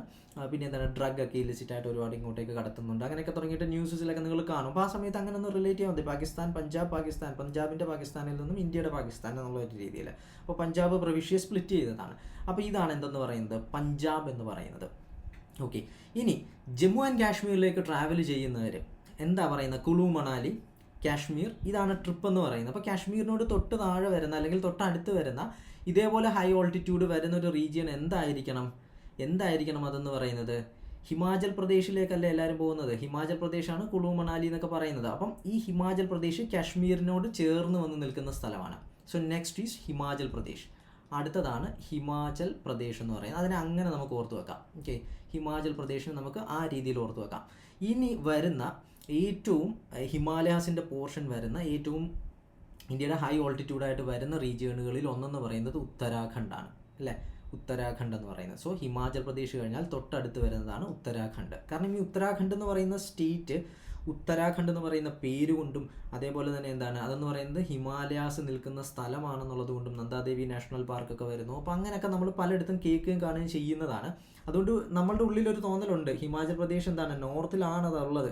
ഹിമാലയാസ് വരുന്ന ഹിമാചൽ പ്രദേശ് അല്ല, ഉത്തരാഖണ്ഡ് എന്ന് പറയുന്നത് നോർത്തിലാണ് വരുന്നത്, ഹിമാലയാസിൻ്റെ ഒരു റീജിയൻ ആണ്. ഇനി അത് ഇതാണോ ഹിമാചൽ പ്രദേശ് ആണോ അതോ ഇവിടെയാണോ വരുന്നതെന്നൊക്കെ ഉള്ളൊരു കൺഫ്യൂഷൻ ആയിരിക്കും നമുക്ക് വരിക. അപ്പോൾ ആ കൺഫ്യൂഷൻ ഒഴിവാക്കാനാണ് ഹിമാചൽ പ്രദേശ് ആദ്യമേ നമ്മൾ സെറ്റാക്കിയത്. അതിനുശേഷം നമ്മൾ എന്ത് ചെയ്യുന്നു, ഉത്തരാഖണ്ഡിലേക്ക് വരുന്നു. അപ്പോൾ ഇത്രയുമായല്ലോ. ഇനിയുള്ളത് നമുക്കൊരു റീജിയനാണ്, ഡൽഹി അടങ്ങുന്ന ഈ പഞ്ചാബിനോട് ചേർന്ന് നിൽക്കുന്ന ഹരിയാന എന്ന് പറയുന്ന സ്ഥലം. പഞ്ചാബ് ഹരിയാന ഒരുമിച്ചാണ് വരുന്നത്. അപ്പോൾ ഈ പഞ്ചാബ് ഹരിയാന എന്ന് പറയുമ്പോൾ പഞ്ചാബിനോട് ചേർന്ന് പിന്നെ വരുന്ന ഹരിയാനയാണ്. അതിൻ്റെ ഒരു റീജിയൻ്റെ ഒരു പോർഷനായിട്ട് Delhi, national capital territory Delhi വരുന്നുണ്ട്. ഈ പഞ്ചാബ് ഹരിയാന ഒരുമിച്ച് നോക്കിക്കഴിഞ്ഞാൽ ഇവയുടെ കോമൺ ക്യാപിറ്റലായിട്ടുള്ള ചണ്ഡീഗഡും ഇവിടെ വരുന്നുണ്ട്. അപ്പോൾ യൂണിയൻ ടെറിട്ടറികൾ കൂടി ഇതിലേക്ക് കയറി വരികയാണ്. ഓക്കെ, അപ്പം പഞ്ചാബ് ഹരിയാനയിലുള്ള ചണ്ഡീഗഡ്, ഹരിയാനയുടെ ഓരത്തായിട്ട് നിൽക്കുന്ന എന്താണ് ഒരു ചെറിയ പോർഷനായിട്ട് വരുന്ന നാഷണൽ ക്യാപിറ്റൽ ടെറിട്ടറി ആയിട്ടുള്ള ഡൽഹി വരുന്നുണ്ട്. ഉത്തർപ്രദേശ് ആയിട്ടുണ്ട്, മധ്യപ്രദേശ് ആയിട്ടുണ്ട്. ഇനി ഈ UP, ബീഹാർ എന്നുള്ളതാണ് നമ്മൾ നോർത്തേൺ ആ ഒരു സ്റ്റേറ്റ്, ആ ഒരു ഭാഗത്തെ സ്റ്റേറ്റുകൾ ഒരുമിച്ച് പറയാറുള്ളത്, UP ആൻഡ് ബീഹാർ. അപ്പോൾ ഉത്തർപ്രദേശ്, ബീഹാർ, ഇപ്പോൾ ഇലക്ഷനൊക്കെ കേൾക്കുകയാണെന്നുണ്ടെങ്കിലും ഉത്തർപ്രദേശ്, ബീഹാർ ഏരിയ എന്ന് പറയുന്നത് ഒരേപോലെ തന്നെ നമ്മൾ എന്താണ് ആ ഒരു ഇലക്ഷൻ വൈസ് ഒരു പാറ്റേൺ നിലനിർത്തുന്ന സംസ്ഥാനങ്ങളായിട്ടും ഒക്കെ ഡിസ്കസ് ചെയ്യാറുള്ളതാണ്. അപ്പോൾ സ്വാഭാവികമായിട്ടും അടുത്തത് വരുന്നത് എന്തായിരിക്കും, ബീഹാർ ആയിരിക്കും. അപ്പോൾ ഇത്രയും സ്റ്റേറ്റുകൾ കൺഫ്യൂഷൻ ഇല്ലാതെ നമ്മളാക്കി തീർത്തിട്ടുണ്ട്. ഓക്കെ, UP, ബീഹാർ വരെ. ഇപ്പോൾ കേരളം, തമിഴ്നാട്, കർണാടക, ഗോവ, മഹാരാഷ്ട്ര, ഗുജറാത്ത്, രാജസ്ഥാൻ, പഞ്ചാബ്, ഹരിയാന ഒരുമിച്ച് നിങ്ങൾക്ക് ഇനി അവിടെ പറയാം. അതേപോലെ തന്നെ എന്താണ്, അത് കഴിഞ്ഞാൽ മുകളിൽ കാശ്മീർ, താഴേക്ക് വരുമ്പോൾ ഹിമാചൽ പ്രദേശ്, ഉത്തരാഖണ്ഡ് ഒരുമിച്ച് നിങ്ങൾക്ക് പറയാം. പിന്നെ മധ്യപ്രദേശായി, ഉത്തർപ്രദേശ്, ബീഹാർ, ഈ സ്റ്റേറ്റുകളും കവേർഡായി. ഇനി നമുക്ക് തൊട്ടടുത്ത സ്റ്റേറ്റുകളിലേക്ക് പോകുന്നതിന് മുമ്പ്, ഈ നോർത്ത് ഈസ്റ്റേൺ സ്റ്റേറ്റിലേക്ക് ഈ ഓർഡറിൽ പോകുന്നതിന് മുമ്പ് വേണമെങ്കിൽ ഈ ഭാഗം ക്ലിയർ ചെയ്യാം. ഓക്കെ, നമുക്ക് തൽക്കാലം ഇങ്ങോട്ടേക്ക് തന്നെ പോവാം. ഇങ്ങോട്ടേക്ക് പോവുകയാണെന്നുണ്ടെങ്കിൽ ഈ സ്റ്റേറ്റിനെ പറ്റിയിട്ട് പറയാനും അറിയാനും ഉള്ള ആളുകൾ, അതായത് പറയാനും അറിയാനും അറിയാത്ത ആളുകൾ എന്തെന്ന് പറയുന്നത് കുറവായിരിക്കും. കാരണം സിക്കിം എന്ന് പറയുന്ന കൊച്ചൊരു സംസ്ഥാനം എന്ന് പറയുന്നത്, ഓക്കെ, ആ സിക്കിമിൻ്റെ ആ ഒരു പൊസിഷൻ കൊണ്ട് എല്ലാവർക്കും സിക്കിം അറിയാനുള്ള സാധ്യതയുണ്ട്. So this is Sikkim. ഇതാണ് സിക്കിം എന്ന് പറയുന്നത്. നമ്മൾ കുറച്ചൊക്കെ സ്റ്റേറ്റുകളുമായിട്ടൊക്കെ ഒരു പരിചയം ഉണ്ടെന്നുണ്ടെങ്കിൽ ഇതൊക്കെ നമുക്കറിയാം. തീരെ അറിയാൻ വയ്യാത്ത ആളുകൾക്കാണ് സിക്കിം എന്ന് പറയുമ്പോൾ ഒരു ഞെട്ടൽ വരുന്നത്. അപ്പോൾ ഇത് സിക്കിമാണെന്നറിയാം. ഇനി നമുക്ക് ഈ 7 സുന്ദരികളെ പറ്റിയിട്ട് നോക്കാം. അതായത് നമ്മളുടെ നോർത്ത് ഈസ്റ്റേൺ സ്റ്റേറ്റ്സ്, സംടൈംസ് ഈ സിക്കിമിനെ കൂടി ഇതിനകത്ത് പിടിച്ചിടാറുണ്ട്. ഇപ്പോൾ നോർത്ത് ഈസ്റ്റേൺ സ്റ്റേറ്റ്സ് ആയിട്ടുള്ള 7 പേരെ നമ്മളൊന്ന് നോക്കുകയാണ്. ഇതെന്ന് പറയുന്നത് ഇന്ത്യയുടെ ചിക്കൻ നെക്ക് റീജിയൻ കഴിഞ്ഞതിന് ശേഷമുള്ള ഈ ഭാഗം, ചിക്കൻ നെക്ക് റീജിയൻ കഴിഞ്ഞതിന് ശേഷം വരുന്നതാണ്. അപ്പോൾ ഇതിൽ ഈ ഒരു റീജിയൻ വെസ്റ്റ് ബംഗാളാണ്. വെസ്റ്റ് ബംഗാൾ എല്ലാവർക്കും അറിയാവുന്നതാണ്. സുന്ദർബൻസ് ഡെൽറ്റയ്ക്കുള്ള വെസ്റ്റ് ബംഗാൾ റീജിയൻ, അതിങ്ങനെ ഇവിടെ വരെയുണ്ട്, സിക്കിമിനെ കണക്ട് ചെയ്ത് ഇപ്പുറത്തോട്ട് വരെ പോകുന്നുണ്ട്. അപ്പോൾ ഇത് ഇത്രയും വെസ്റ്റ് ബംഗാൾ റീജിയൻ ആണ്. സോ ഈ വെസ്റ്റ് ബംഗാൾ റീജിയൻ അപ്പുറത്തുള്ള 7 പേരാണ്. അതിൽ ഒന്നെന്ന് പറയുന്നത് ചൈനയുമായി വാറുള്ള, ചൈനക്കാരുമായിട്ട് സാമ്യം തോന്നുന്നു എന്നൊക്കെ നമ്മൾ പറയുന്ന അരുണാചൽ പ്രദേശുകാരാണ്. ഓക്കെ, അരുണാചൽ പ്രദേശുകാരാണ് ഇതെന്ന് പറയുന്നത്. അപ്പോൾ ചൈന ഇത് അവകാശപ്പെട്ട് നടക്കുന്നൊരു ഏരിയ ആണ് ഈ പോർഷൻ എന്ന് പറയുന്നത്. ഇവിടെ ഹിമാലയാസ് ആണ് വരുന്നത്. അപ്പോൾ ഇത് ചൈനക്കാർ പറയുന്നത് അവരുടെ ആണെന്നുള്ളതാണ്. So that is Arunachal Pradesh. അതിന് തൊട്ട് ചേർന്ന് വരുന്നതാണ് ആസാം. ആസാം എന്ന് പറയുന്നത് ഇതും മാപ്പ് വൈസ് അറിയാൻ വയ്യാത്തവർ കുറവായിരിക്കും. ബ്രഹ്മപുത്ര നദിയൊക്കെ ഇതുവഴി ഇങ്ങനെ ക്രോസ് ചെയ്ത് പോകുന്നൊക്കെ ഉണ്ട്. അപ്പോൾ ഇതാണ് ആസാം എന്ന് പറയുന്നത്. ഇതൊരു പക്ഷേ നിങ്ങൾക്ക് എന്താണ്, ഈ അരുണാചലും ആസാമും വലിയ കുഴപ്പമില്ലാതെ എല്ലാവർക്കും മനസ്സിലാവും. ഇതിന് ശേഷമുള്ളവയാണ് പഠിക്കാനുള്ള പാടെന്ന് പറയുന്നത്. ഇതിന് ശേഷം നമ്മൾ ഇങ്ങനെ തന്നെ എടുക്കുക. നമ്മൾ സിക്കിമിലേക്ക് പോയി, ആസാമിലേക്ക് പോയി, അരുണാചലിലേക്ക് വന്നു, ആ ഓർഡറിൽ തന്നെ പോകുന്നു. അടുത്തത് ഇങ്ങനത്തെ ഒരു ഓർഡറിലാണ് നമ്മൾ വരാൻ പോകുന്നത്. അപ്പോൾ ഈ സ്റ്റേറ്റുകൾ ഏതൊക്കെയാണെന്നാണ് അറിയേണ്ടത്. സോ നിങ്ങളൊരു കാര്യം ഓർത്ത് വെക്കുക, നാഗമണി. അത് കഴിഞ്ഞാൽ പിന്നെ വേണ്ടതാണ് നാഗമണി എന്ന് പറയുന്നത്. സോ നാഗമണി എന്നതുകൊണ്ട് ഉദ്ദേശിക്കുന്നത് നാഗാലാൻഡും മണിപ്പൂരുമാണ്. ഓക്കെ, അത് ആ ഓർഡറിൽ തന്നെയാണ്, നാഗാലാൻഡ് ആൻഡ് മണിപ്പൂർ. ഓക്കെ, നാഗമണി എന്ന് തന്നെ ഓർത്ത് വെക്കുക.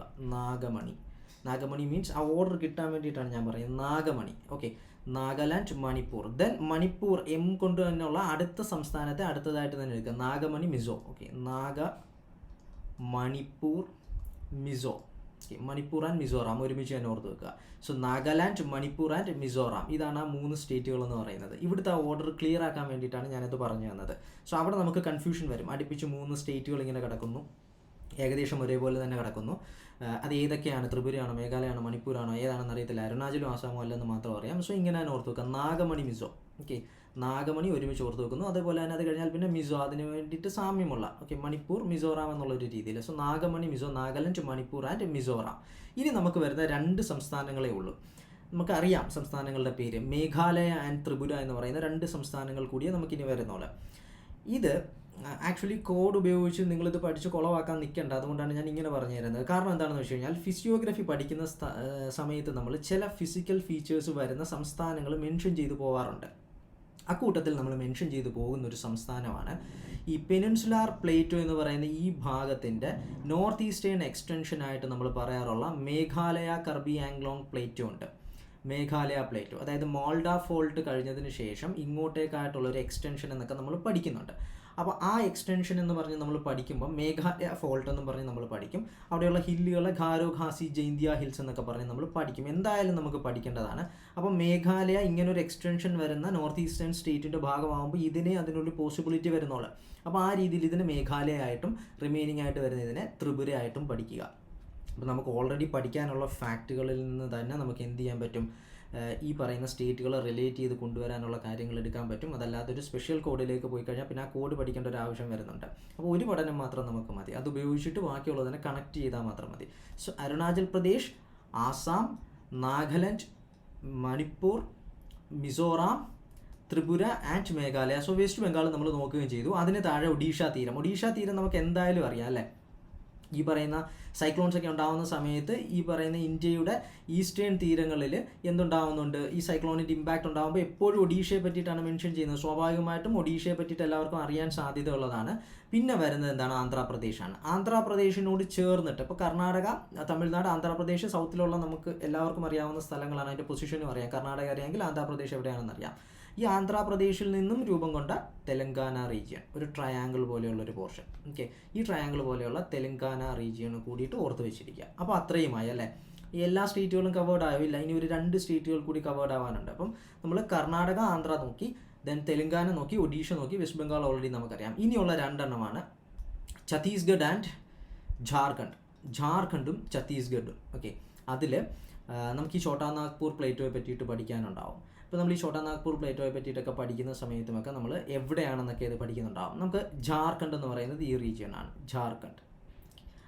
ദെൻ ഛത്തീസ്ഗഡ് എന്ന് പറയുന്നത് ഈ പോർഷനാണ്. ഛത്തീസ്ഗഡ് എന്ന് പറയുന്നത് ഈ ഒരു റീജിയനാണ്. ഈ നീളത്തിൽ കിടക്കുന്നതാണ് ഛത്തീസ്ഗഡ് എന്ന് പറയുന്നത്. ഒരു നീളമുള്ള പേരല്ല, CHHAT എന്നൊക്കെ പറഞ്ഞാണ് പോകുന്നത്, ഒരു നീളമുള്ള പേര്. അപ്പം ഈ ഛത്തീസ്ഗഡ് എന്ന് പറയുന്നത് ഇതാണ്, ജാർഖണ്ഡ് എന്ന് പറയുന്നത് ഈ portion. Okay, Chota Nagpur plateau ഒക്കെ പഠിക്കുന്നത് കൊണ്ട് അങ്ങനെ നമുക്കിതിനെ കണക്ട് ചെയ്യാൻ പറ്റും. ഛോട്ടാ നാഗ്പൂർ പ്ലേറ്റോയുടെ പൊസിഷൻ എവിടെയാണെന്നൊക്കെ നമ്മൾ മാപ്പിലൊന്ന് അറിയേണ്ടതായിട്ട് വരും. അങ്ങനെ വരുമ്പോൾ നമ്മളിവിടെ പഠിച്ചു പോകുന്നൊരു സംഗതിയാണ് അതെന്ന് പറയുന്നത്. അതും കൂടി ആകുമ്പോഴേക്കും നമുക്ക് 28 സ്റ്റേറ്റുകളുടെ ആ ഒരു ലൊക്കേഷനൊക്കെ അറിയാൻ പറ്റും. സോ ഇത് ഇത്രയുമാണ് എന്തെന്ന് പറയുന്നത്, 28 സ്റ്റേറ്റ്സും അവയുടെ ആ ഒരു മാപ്പിൽ എവിടെയൊക്കെയാണ് ഏതൊക്കെയാണെന്ന് ഐഡൻറ്റിഫൈ ചെയ്യേണ്ടത്. ഈ ഒരു രീതിയിൽ തന്നെ ഓർത്ത് വെച്ച് കഴിഞ്ഞാൽ കൺഫ്യൂഷൻ ഇല്ലാതെ ഇതിലെന്താണ് കോഡ് ഉപയോഗിച്ച് പഠിക്കേണ്ടത് എന്തെങ്കിലും വരുന്നതെന്ന് ചോദിച്ചു കഴിഞ്ഞാൽ ഈ നോർത്ത് ഈസ്റ്റേൺ സ്റ്റേറ്റ്സിൻ്റെ പൊസിഷൻസ് മാത്രമാണ്. അതിൽ തന്നെ എന്താണ് അരുണാചലും ആസാമും ഒക്കെ നമുക്ക് ഓൾറെഡി മനസ്സിലാക്കാൻ പറ്റും.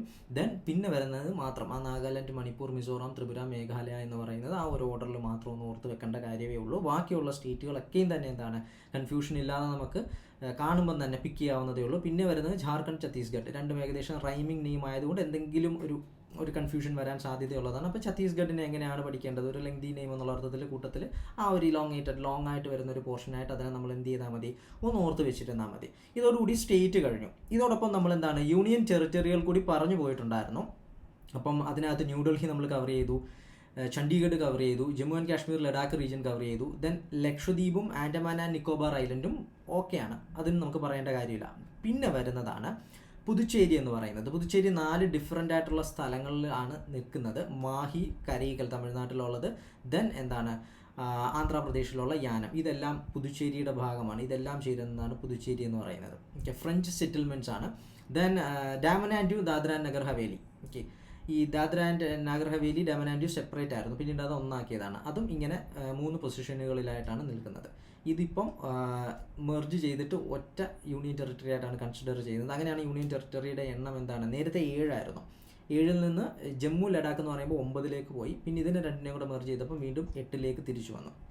ഓക്കെ, അപ്പോൾ ഈ സ്റ്റേറ്റുകൾ എന്താണെന്ന് ചോദിച്ചു കഴിഞ്ഞാൽ അതിൻ്റെ ഓരോ ഏരിയാസിൻ്റെ പ്രത്യേകത അനുസരിച്ചിട്ടും അതേപോലെ തന്നെ ഒരു ഫെഡറൽ സ്ട്രക്ചറിൻ്റെ ഭാഗമായിട്ട് ഡിവൈഡ് ചെയ്തിട്ട് ആ ഒരു സ്റ്റേറ്റ് ഗവൺമെൻറ്റുകൾ ഫോം ചെയ്തിട്ട് അങ്ങനെയുള്ളൊരു റൂൾ, അതാണ് ഫെഡറൽ സ്ട്രക്ചർ എന്ന് പറയുന്നത്. അതാണ് പറയുന്നത്. ഈ ഫെഡറൽ സ്ട്രക്ചറിൻ്റെ ഭാഗമായിട്ട് നമുക്ക് എന്താണ് സ്റ്റേറ്റുകളായിട്ട് തന്നെ ഡിവൈഡ് ചെയ്യേണ്ട കാര്യമുള്ളായിരുന്നു. അവിടെ നമുക്ക് ഈ ചണ്ഡീഗഡും ന്യൂഡൽഹിയും ജമ്മു ആൻഡ് കാശ്മീറും അങ്ങനെയൊക്കെ കൊണ്ടുവരേണ്ട വല്ല കാര്യമുണ്ടോ, അല്ലെങ്കിൽ ആൻഡമാൻ ആൻഡ് നിക്കോബാർ. അപ്പോൾ ഓരോ യൂണിയൻ ടെറിട്ടറികളായത് സെൻറ്ററിൻ്റെ അഡ്മിനിസ്ട്രേഷൻ ഡയറക്റ്റ് കൺട്രോൾ വരേണ്ട സ്ഥലങ്ങൾ എന്നുള്ള അർത്ഥത്തിലാണ് അങ്ങനെ ഒരു യൂണിയൻ ടെറിട്ടറി ആയിട്ട് കൺസിഡർ ചെയ്തിട്ടുള്ളത്. ഇപ്പം വെറുതെ ചിന്തിച്ചാൽ തന്നെ നമുക്കറിയാം ലഡാക്ക് എന്ന് പറയുന്നത് സ്ട്രാറ്റജിക്കലി ഇമ്പോർട്ടൻ്റ് ആണ്. ജമ്മു ആൻഡ് കാശ്മീറും അങ്ങനെ തന്നെയാണ്, അതൊരു സ്റ്റേറ്റ് ആയിരുന്നു. പക്ഷേ നിലവിൽ അതിനെ ബൈഫർക്കേറ്റ് ചെയ്യുമ്പം പുറത്തു നിന്നുള്ള ഇഷ്യൂസൊക്കെ വരാനുള്ള സാധ്യതയുണ്ട്. അപ്പം ഈ മിലിറ്ററി കൺട്രോൾ എപ്പോഴും വരേണ്ട സ്ഥലങ്ങളായിട്ട് വരും. ഇപ്പം തന്നെ നമുക്ക് ഇപ്പോൾ അറ്റാക്കുകളൊക്കെ ഉണ്ടാകും, ടെററിസ്റ്റ് അറ്റാക്കുകൾ ഉണ്ടാകാൻ സാധ്യതയുള്ള സ്ഥലങ്ങളാണ്. പാകിസ്ഥാനും ചൈനയും കൂടെ പ്രശ്നങ്ങൾ ഉണ്ടാക്കുന്ന ഒരു റീജിയനാണ്. അപ്പം നാഷണൽ കൺട്രോൾ വരേണ്ട സ്ഥലങ്ങളായതുകൊണ്ട് അത് യൂണിയൻ ടെറിട്ടറി ആയിട്ട് തന്നെ നിലനിൽക്കുന്നതായിരിക്കും ബെറ്റർ. സ്റ്റേറ്റ് ഗവൺമെൻറ്റിൻ്റെ കൺട്രോളിൽ വരുന്നതല്ല അതൊന്നും. ദെൻ ചണ്ഡീഗഡ് എന്ന് പറയുമ്പോൾ പഞ്ചാബ് ഹരിയാനയ്ക്കുള്ള കോമൺ ക്യാപിറ്റലാണ്. അതുകൊണ്ട് അതിനെ ഒരു ടെറിട്ടറി ആയിട്ടാണ്, ആരുടെയും അവകാശത്തിൽ പോകുന്നില്ല. ചണ്ഡീഗഡ് ഇൻഡിവിജ്വലായിട്ട് വരുന്നു. പിന്നെ നാഷണൽ ക്യാപിറ്റലാണ് ന്യൂഡൽഹി എന്ന് പറയുന്ന സ്ഥലം. അതൊരു വലിയ സ്ഥലമായിട്ടില്ല, അതുകൊണ്ട് അതിനൊരു സ്റ്റേറ്റ് ആയിട്ട് അതിൻ്റെ റിസോഴ്സ് കണ്ടെത്താനൊക്കെ പാടായിരിക്കും. അതുകൊണ്ട് അതിനെയും പാർഷ്യൽ സ്റ്റേറ്റ് ഹുഡ് കൊടുത്തിട്ടുള്ള സ്ഥലങ്ങളാണ് എന്ന് പറയുന്നത്. അതായത് അഡ്മിനിസ്ട്രേഷൻ വരെ ലെജിസ്ലേഷനൊക്കെ കൊടുക്കുന്നുണ്ട്. ദെൻ മാഹിയെ പോലെ അല്ലെങ്കിൽ പുതുച്ചേരിയെ പോലെ. ദെൻ ഡാമൻ ആൻഡ് നാദർ ആൻഡ് നഗർ ഹവേലി എന്ന് പറയുന്നത് പുതുച്ചേരിയെ പോലെ തന്നെ ഇന്ത്യക്ക് സ്വാതന്ത്ര്യം കിട്ടിയതിന് ശേഷവും അവിടെ വിദേശ സെറ്റിൽമെൻറ്റുകൾ ഉണ്ടായിരുന്നു. അപ്പോൾ അതൊരു ഡിഫറെൻറ്റ് കൾച്ചറാണ് അവിടെ വരുന്നത്.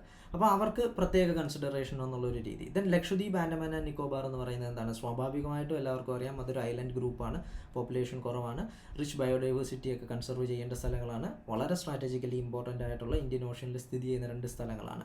അതുകൊണ്ട് തന്നെ സെൻട്രൽ കൺട്രോൾ വേണ്ട സ്ഥലങ്ങളാണ് അതൊക്കെ എന്ന് പറയുന്നത്.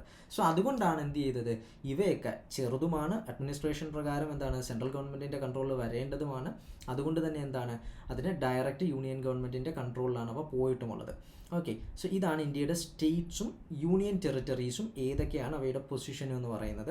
ഇത് അറിയാൻ വയ്യാത്തവർ വീണ്ടും റിവൈസ് ചെയ്യണം, പലതവണ ഇത് മാർക്ക് ചെയ്യുകയും പഠിക്കുകയും ചെയ്യണം. ഇതിൽ നിന്നൊരു ചോദ്യം നമുക്ക് എക്സ്പെക്റ്റ് ചെയ്യാവുന്നതാണ്. നെക്സ്റ്റ് നമുക്ക് ഞാൻ ഇന്ത്യൻ മാപ്പ് ആദ്യം കാണിക്കുന്ന ഒരു സമയത്ത് പറഞ്ഞിട്ടുണ്ടായിരുന്നു, ഇന്ത്യ എന്ന് പറയുന്ന രാജ്യത്തിൻ്റെ ഇപ്പം പാർലമെൻറ്റ് അംഗീകരിച്ചിട്ടുള്ളൊരു മാപ്പ് ഉണ്ടാകും. പക്ഷേ ഇൻ റിയാലിറ്റിയിലേക്ക് വരുമ്പോൾ നമുക്ക് കുറച്ച് വ്യത്യാസങ്ങളുണ്ട്. അതെന്താണെന്ന് ചോദിച്ചു കഴിഞ്ഞാൽ, ഇന്ത്യയെ സറൗണ്ട് ചെയ്തിട്ടുള്ള കൺട്രീസ്, ഇന്ത്യയുടെ നെയ്ബറിങ് കൺട്രീസ് എല്ലാം ഒന്നും ഇന്ത്യയുടെ ഫ്രണ്ട്ലി നേഷൻസ് അല്ല. ഇനി ഫ്രണ്ട്ലി നേഷൻസ് ആയാൽ തന്നെ ഇന്ത്യക്ക് ബോർഡർ ഡിസ്പ്യൂട്ടുകൾ ആവശ്യം പോലെയുണ്ട്. അതിൻ്റെ റീസൺ എന്താണെന്ന് വെച്ച് കഴിഞ്ഞാൽ, ഇവയെല്ലാം ബ്രിട്ടീഷുകാരുടെ അണ്ടറിലുണ്ടായിരുന്ന, ഈ നൈബറിങ് കൺട്രീസ് അടക്കം ബ്രിട്ടീഷുകാരുടെ അണ്ടറിലുണ്ടായിരുന്ന സ്ഥലങ്ങളായിരുന്നു. അവിടെ നിന്നും ഇന്ത്യക്ക് സ്വാതന്ത്ര്യം കിട്ടുന്നതിൻ്റെ സമയത്തും അതിന് മുന്നേയുമൊക്കെ ആയിട്ട് ഈ രാജ്യങ്ങളെ സെപ്പറേറ്റ് ചെയ്തിട്ടുണ്ടായിരുന്നു. അങ്ങനെ സെപ്പറേറ്റ് ചെയ്തപ്പം ഈ ബൗണ്ടറികൾ നമ്മൾ ഡീമാർക്കേറ്റ് ചെയ്യേണ്ട ഒരു ആവശ്യകത വന്നു. അങ്ങനെ ബ്രിട്ടീഷ് ഉദ്യോഗസ്ഥരാണ് ഇതിൻ്റെ ബൗണ്ടറികൾ ഡീമാർക്കേറ്റ് ചെയ്യുകയും ഒക്കെ ചെയ്യുന്നത്. അങ്ങനെ ബൗണ്ടറികൾ ഡീമാർക്കേറ്റ് ചെയ്തപ്പം ഇവർ ചൂസ് ചെയ്തിട്ടുള്ള മെത്തഡോളജി, അവിടെയാണ് പ്രശ്നം വന്നത്. അതായത് ഒന്നുകിൽ റിവേഴ്സ് ഒഴുകുന്ന, നോർമലി നമ്മൾ ബൗണ്ടറി ഓക്കെ ആക്കുന്നു, അതേപോലെ തന്നെ നമ്മൾ എന്ത് ചെയ്യുന്നുണ്ടാവും, റിവേഴ്സ് ഒഴുകുന്ന ഭാഗങ്ങളെ ആ റിവേഴ്സിൻ്റെ ഒരു വശം ഒരു രാജ്യമായിട്ടും മറ്റൊരു വശം മറ്റൊരു രാജ്യമായിട്ടും നമ്മൾ കൺസിഡർ ചെയ്യും. അപ്പം പിന്നെ ഈ റിവേഴ്സ് ആയി എന്തെന്ന് പറയുന്നത്, ഡിമാർക്കേറ്റ് ചെയ്യുന്ന ആ ഒരു ബോർഡർ എന്ന് പറയുന്നത് 2 രാജ്യങ്ങൾക്കും ആ റിവേഴ്സിൻ്റെ ആക്സസും ഉണ്ടാവും. പക്ഷേ കാലക്രമേണ റിവേഴ്സ് എന്ത് ചെയ്യുമെന്ന് വെച്ച് കഴിഞ്ഞാൽ, ഇപ്പോൾ സപ്പോസ് ഇതാണൊരു റിവർ ഒഴുകുന്നത്, ഇത് ലാൻഡ് ഏരിയ എ, ഇത് ബി, ഇത് 2 രാജ്യങ്ങളാണെന്ന് വിചാരിക്കുക. അപ്പം നമ്മളുടെ ലാൻഡ് എന്ന് പറയുന്നത് ഇത്രയും ഭാഗം അവരുടേതാണ്, ഇതെന്ന് പറയുന്നത് ഇത്രയും ഭാഗം ബിയുടേതാണ്. പക്ഷെ നാളെ ഒരു സമയത്ത് ഈ റിവർ ഇങ്ങനെ ഒഴുകിപ്പോയി എന്ന് വിചാരിക്കുക.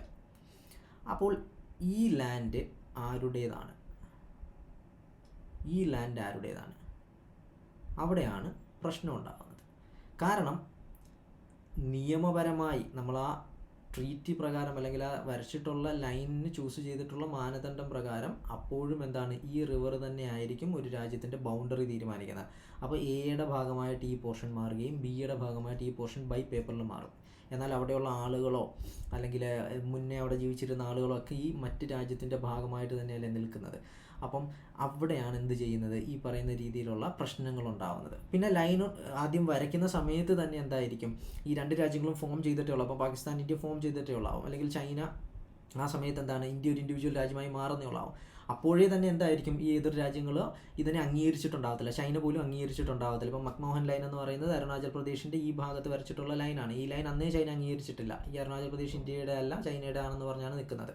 അപ്പോൾ അങ്ങനെ ആദ്യമേ തന്നെ എന്ത് ചെയ്യുന്നുണ്ട്, ഇതിനെ എതിർക്കുന്നുണ്ട്. അതേപോലെ തന്നെ പിന്നീട് എറൈസ് ചെയ്യാൻ, ഇപ്പോൾ ഫ്രണ്ട്ലി നേഷൻസ് ആണെങ്കിൽ പോലും അവിടെ ഇങ്ങനൊരു സിറ്റുവേഷൻ വന്നു കഴിഞ്ഞാൽ അവർ തമ്മിൽ ഡിസ്പ്യൂട്ട് ഉണ്ടാവും.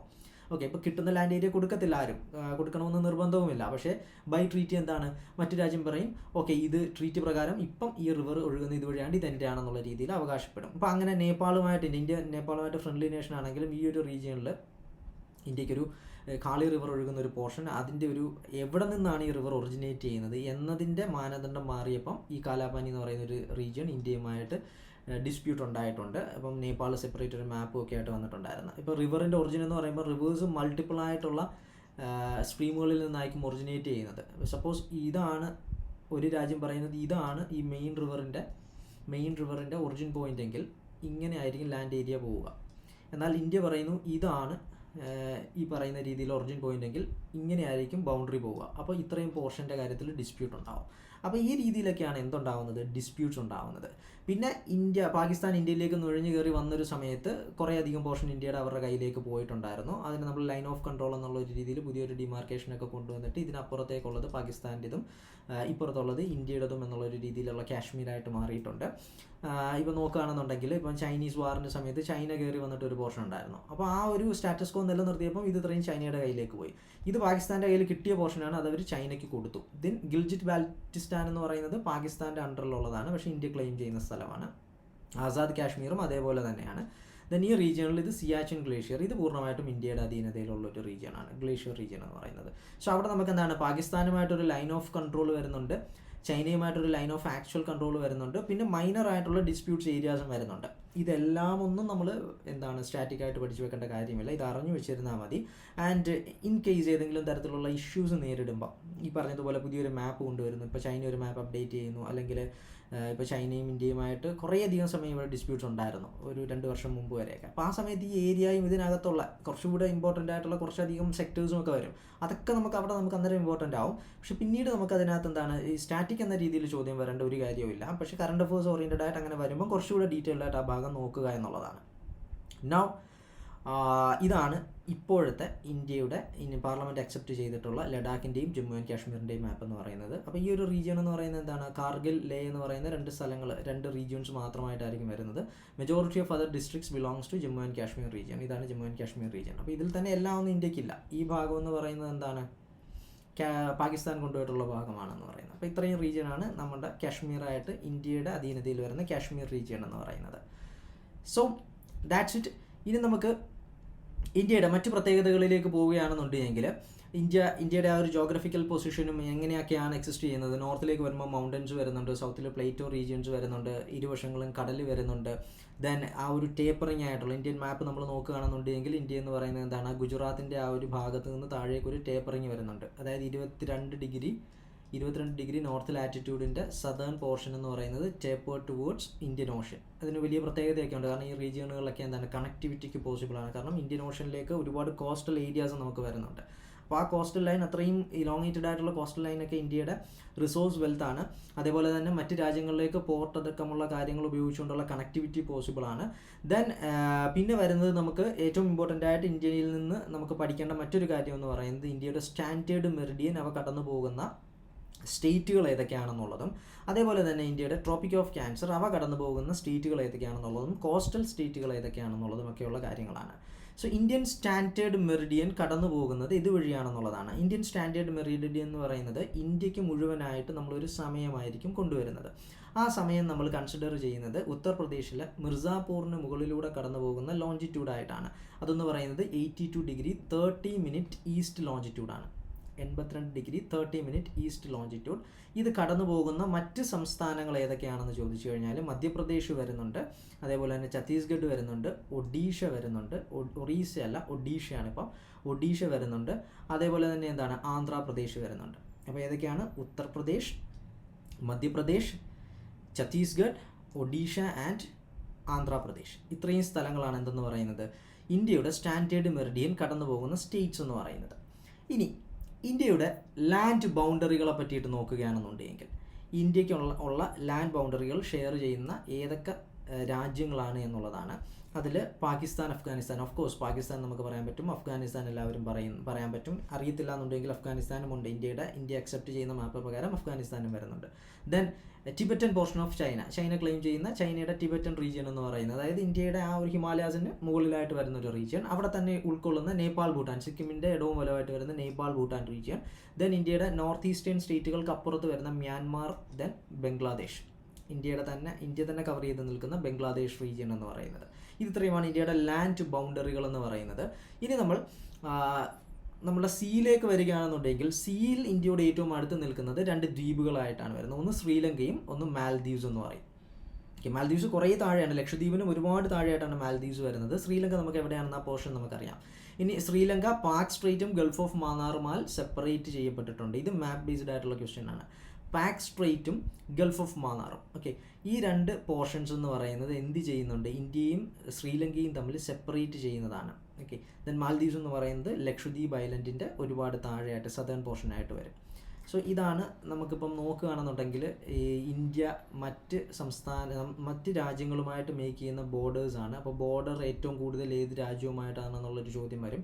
അപ്പോൾ പെട്ടെന്ന് വിചാരിക്കും ചൈനയുമായിട്ടായിരിക്കാനല്ലേ സാധ്യത ഇന്ത്യക്ക് ഏറ്റവും കൂടുതൽ എന്നുള്ളത്. പക്ഷേ ചൈനയുടെ ആ ഒരു ഇടയ്ക്കായിട്ട്, ഇന്ത്യയുടെയും ചൈനയുടെയും ഇടയ്ക്കായിട്ട് നേപ്പാൾ, ഭൂട്ടാൻ വന്നിട്ട് കുറച്ച് പോർഷൻ കൊണ്ടുപോകുന്നുണ്ട്. പിന്നെ വിചാരിക്കും പാകിസ്ഥാൻ ആയിരിക്കുമോ എന്നുള്ളത്. പാകിസ്ഥാനും അല്ല, പാകിസ്ഥാനിനെക്കാട്ടിലും കൂടുതൽ വരുന്നത് ബംഗ്ലാദേശുമായിട്ടാണ്. So India shares its largest land boundary with Bangladesh, 4097 kilometre. ആ കിലോമീറ്റർ അത്ര ഇമ്പോർട്ടൻ്റ് ആണെങ്കിലും ബംഗ്ലാദേശ് എന്ന് പറയുന്ന ആ ഒരു ഉത്തരം ഇമ്പോർട്ടൻ്റ് ആണ്. ഇന്ത്യ ഏറ്റവും കൂടുതൽ ലാൻഡ് ബൗണ്ടറി ഏത് രാജ്യവുമായിട്ടാണ് ഷെയർ ചെയ്യുന്നതെന്ന് ചോദിച്ചു കഴിഞ്ഞാൽ the answer is Bangladesh.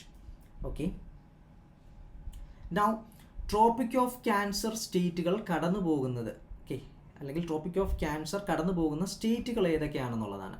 So tropic of cancer എന്ന് പറഞ്ഞാൽ 23.5 ഡിഗ്രി നോർത്ത് ലാറ്റിറ്റ്യൂഡാണ്, അല്ലെങ്കിൽ 23 ഡിഗ്രി 30 മിനിറ്റ്സ് നോർത്ത് ലാറ്റിറ്റ്യൂഡാണ്. ഇനി അത് കടന്നു പോകുന്നത് ഏതൊക്കെ സ്റ്റേറ്റുകളിലൂടെയാണെന്നുള്ളത് ഇതും നമുക്ക് വളരെ ഈസിലി പിക്ക് ചെയ്യാൻ പറ്റുന്നതാണ്. പക്ഷേ ഒരിടത്ത് മാത്രം ഒരു കൺഫ്യൂഷൻ വരാൻ സാധ്യതയുണ്ട്. ഇപ്പോൾ ഗുജറാത്ത് ഓക്കെയാണ്, ഓക്കെ, ഗുജറാത്ത് ഓക്കെയാണ്. ദെൻ അത് കഴിഞ്ഞതിന് ശേഷം എന്താണ്, രണ്ടാമത് മധ്യപ്രദേശ് ഓക്കെയാണ്, ഛത്തീസ്ഗഡ് ഓക്കെയാണ്, ജാർഖണ്ഡ് ഓക്കെയാണ്. ദെൻ അഞ്ചാമതായിട്ട് നമുക്ക് എന്താണ്, വെസ്റ്റ് ബംഗാൾ ഓക്കെയാണ്. ആറാമതായിട്ട് നമുക്ക് ത്രിപുര പറയാൻ പറ്റും. ദെൻ മിസോറാം പറയാൻ പറ്റും ഏഴാമതായിട്ട്. അപ്പോഴും നമ്മൾ മിസ് ചെയ്തൊരു സ്റ്റേറ്റ് ഉണ്ട്, അതാണ് രാജസ്ഥാൻ എന്ന് പറയുന്നത്. രാജസ്ഥാൻ ഉണ്ടാകുമോ എന്ന് നമുക്കൊരു സംശയം തോന്നും. കാരണം ട്രോപ്പിക് ഓഫ് ക്യാൻസർ ഇങ്ങനെ കടന്നു പോകുന്നു, രാജസ്ഥാൻ വരുമെന്ന്. രാജസ്ഥാൻ്റെ ഒരു ഏറ്റവും സദേണായിട്ട് വരുന്ന ഒരു റീജിയണിലൂടെ കൂടി ട്രോപ്പിക് ഓഫ് ക്യാൻസർ കടന്നു പോകുന്നുണ്ട്. സോ രാജസ്ഥാനും കൂടി ചേർന്ന് 8 സ്റ്റേറ്റുകളാണ് വരുന്നത്.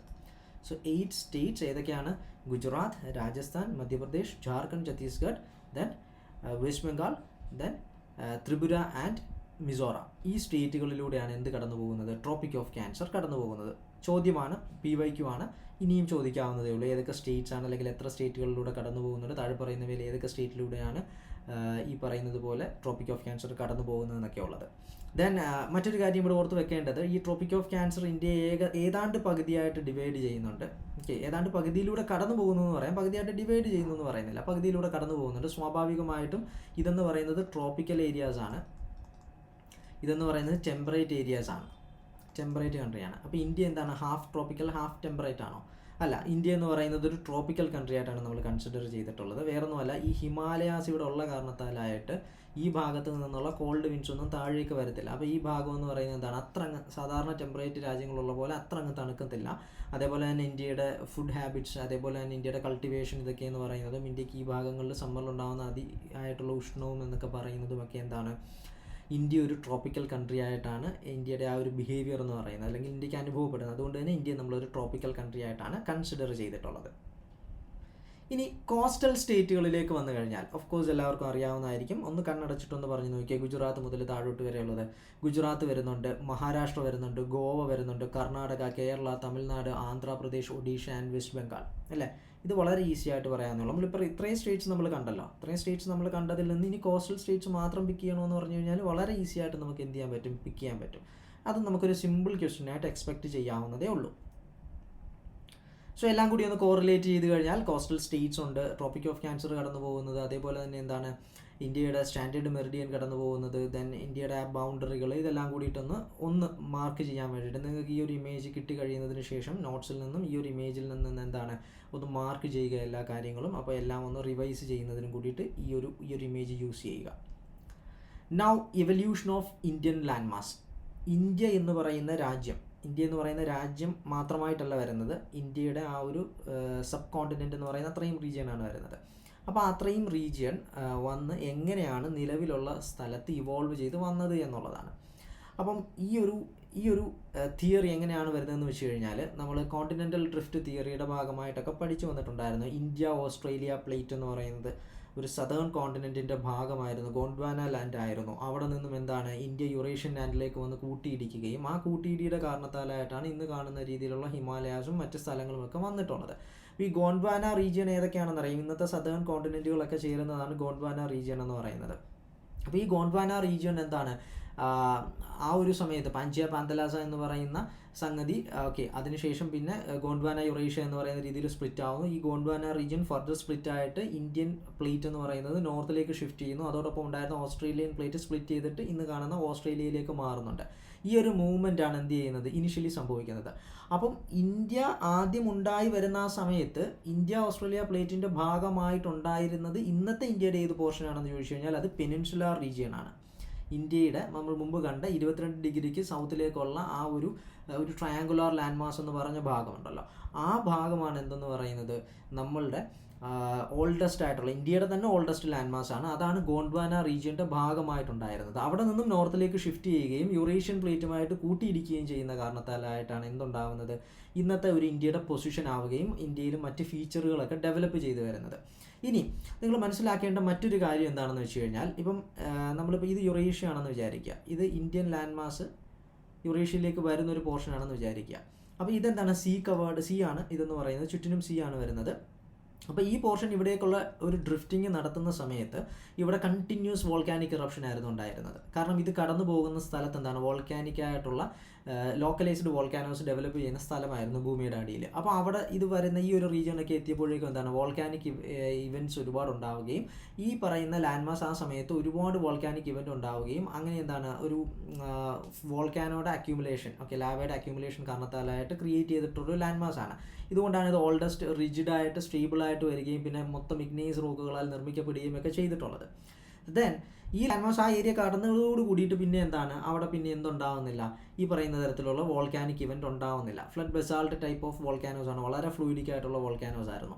അപ്പോൾ അതുകൊണ്ടാണ് ഇപ്പോൾ എന്താണ് നമുക്ക് ഈ പെനിൻസുലാർ റീജിയനിൽ വോൾക്കാനിക് ആക്ടിവിറ്റി ഉണ്ടാവാത്തത്. ദെൻ ഇത് വരുന്ന സമയത്ത് ഇതെന്ന് പറയുന്നത് എന്താണ്, അന്നത്തെ ആ ഒരു കടലുമായി ചേർന്ന് നിൽക്കുന്ന സ്ഥലങ്ങളാണ്, ഡിപ്പോസിറ്റുകൾ ഒരുപാട് കൊണ്ടുവരുന്നുണ്ട്.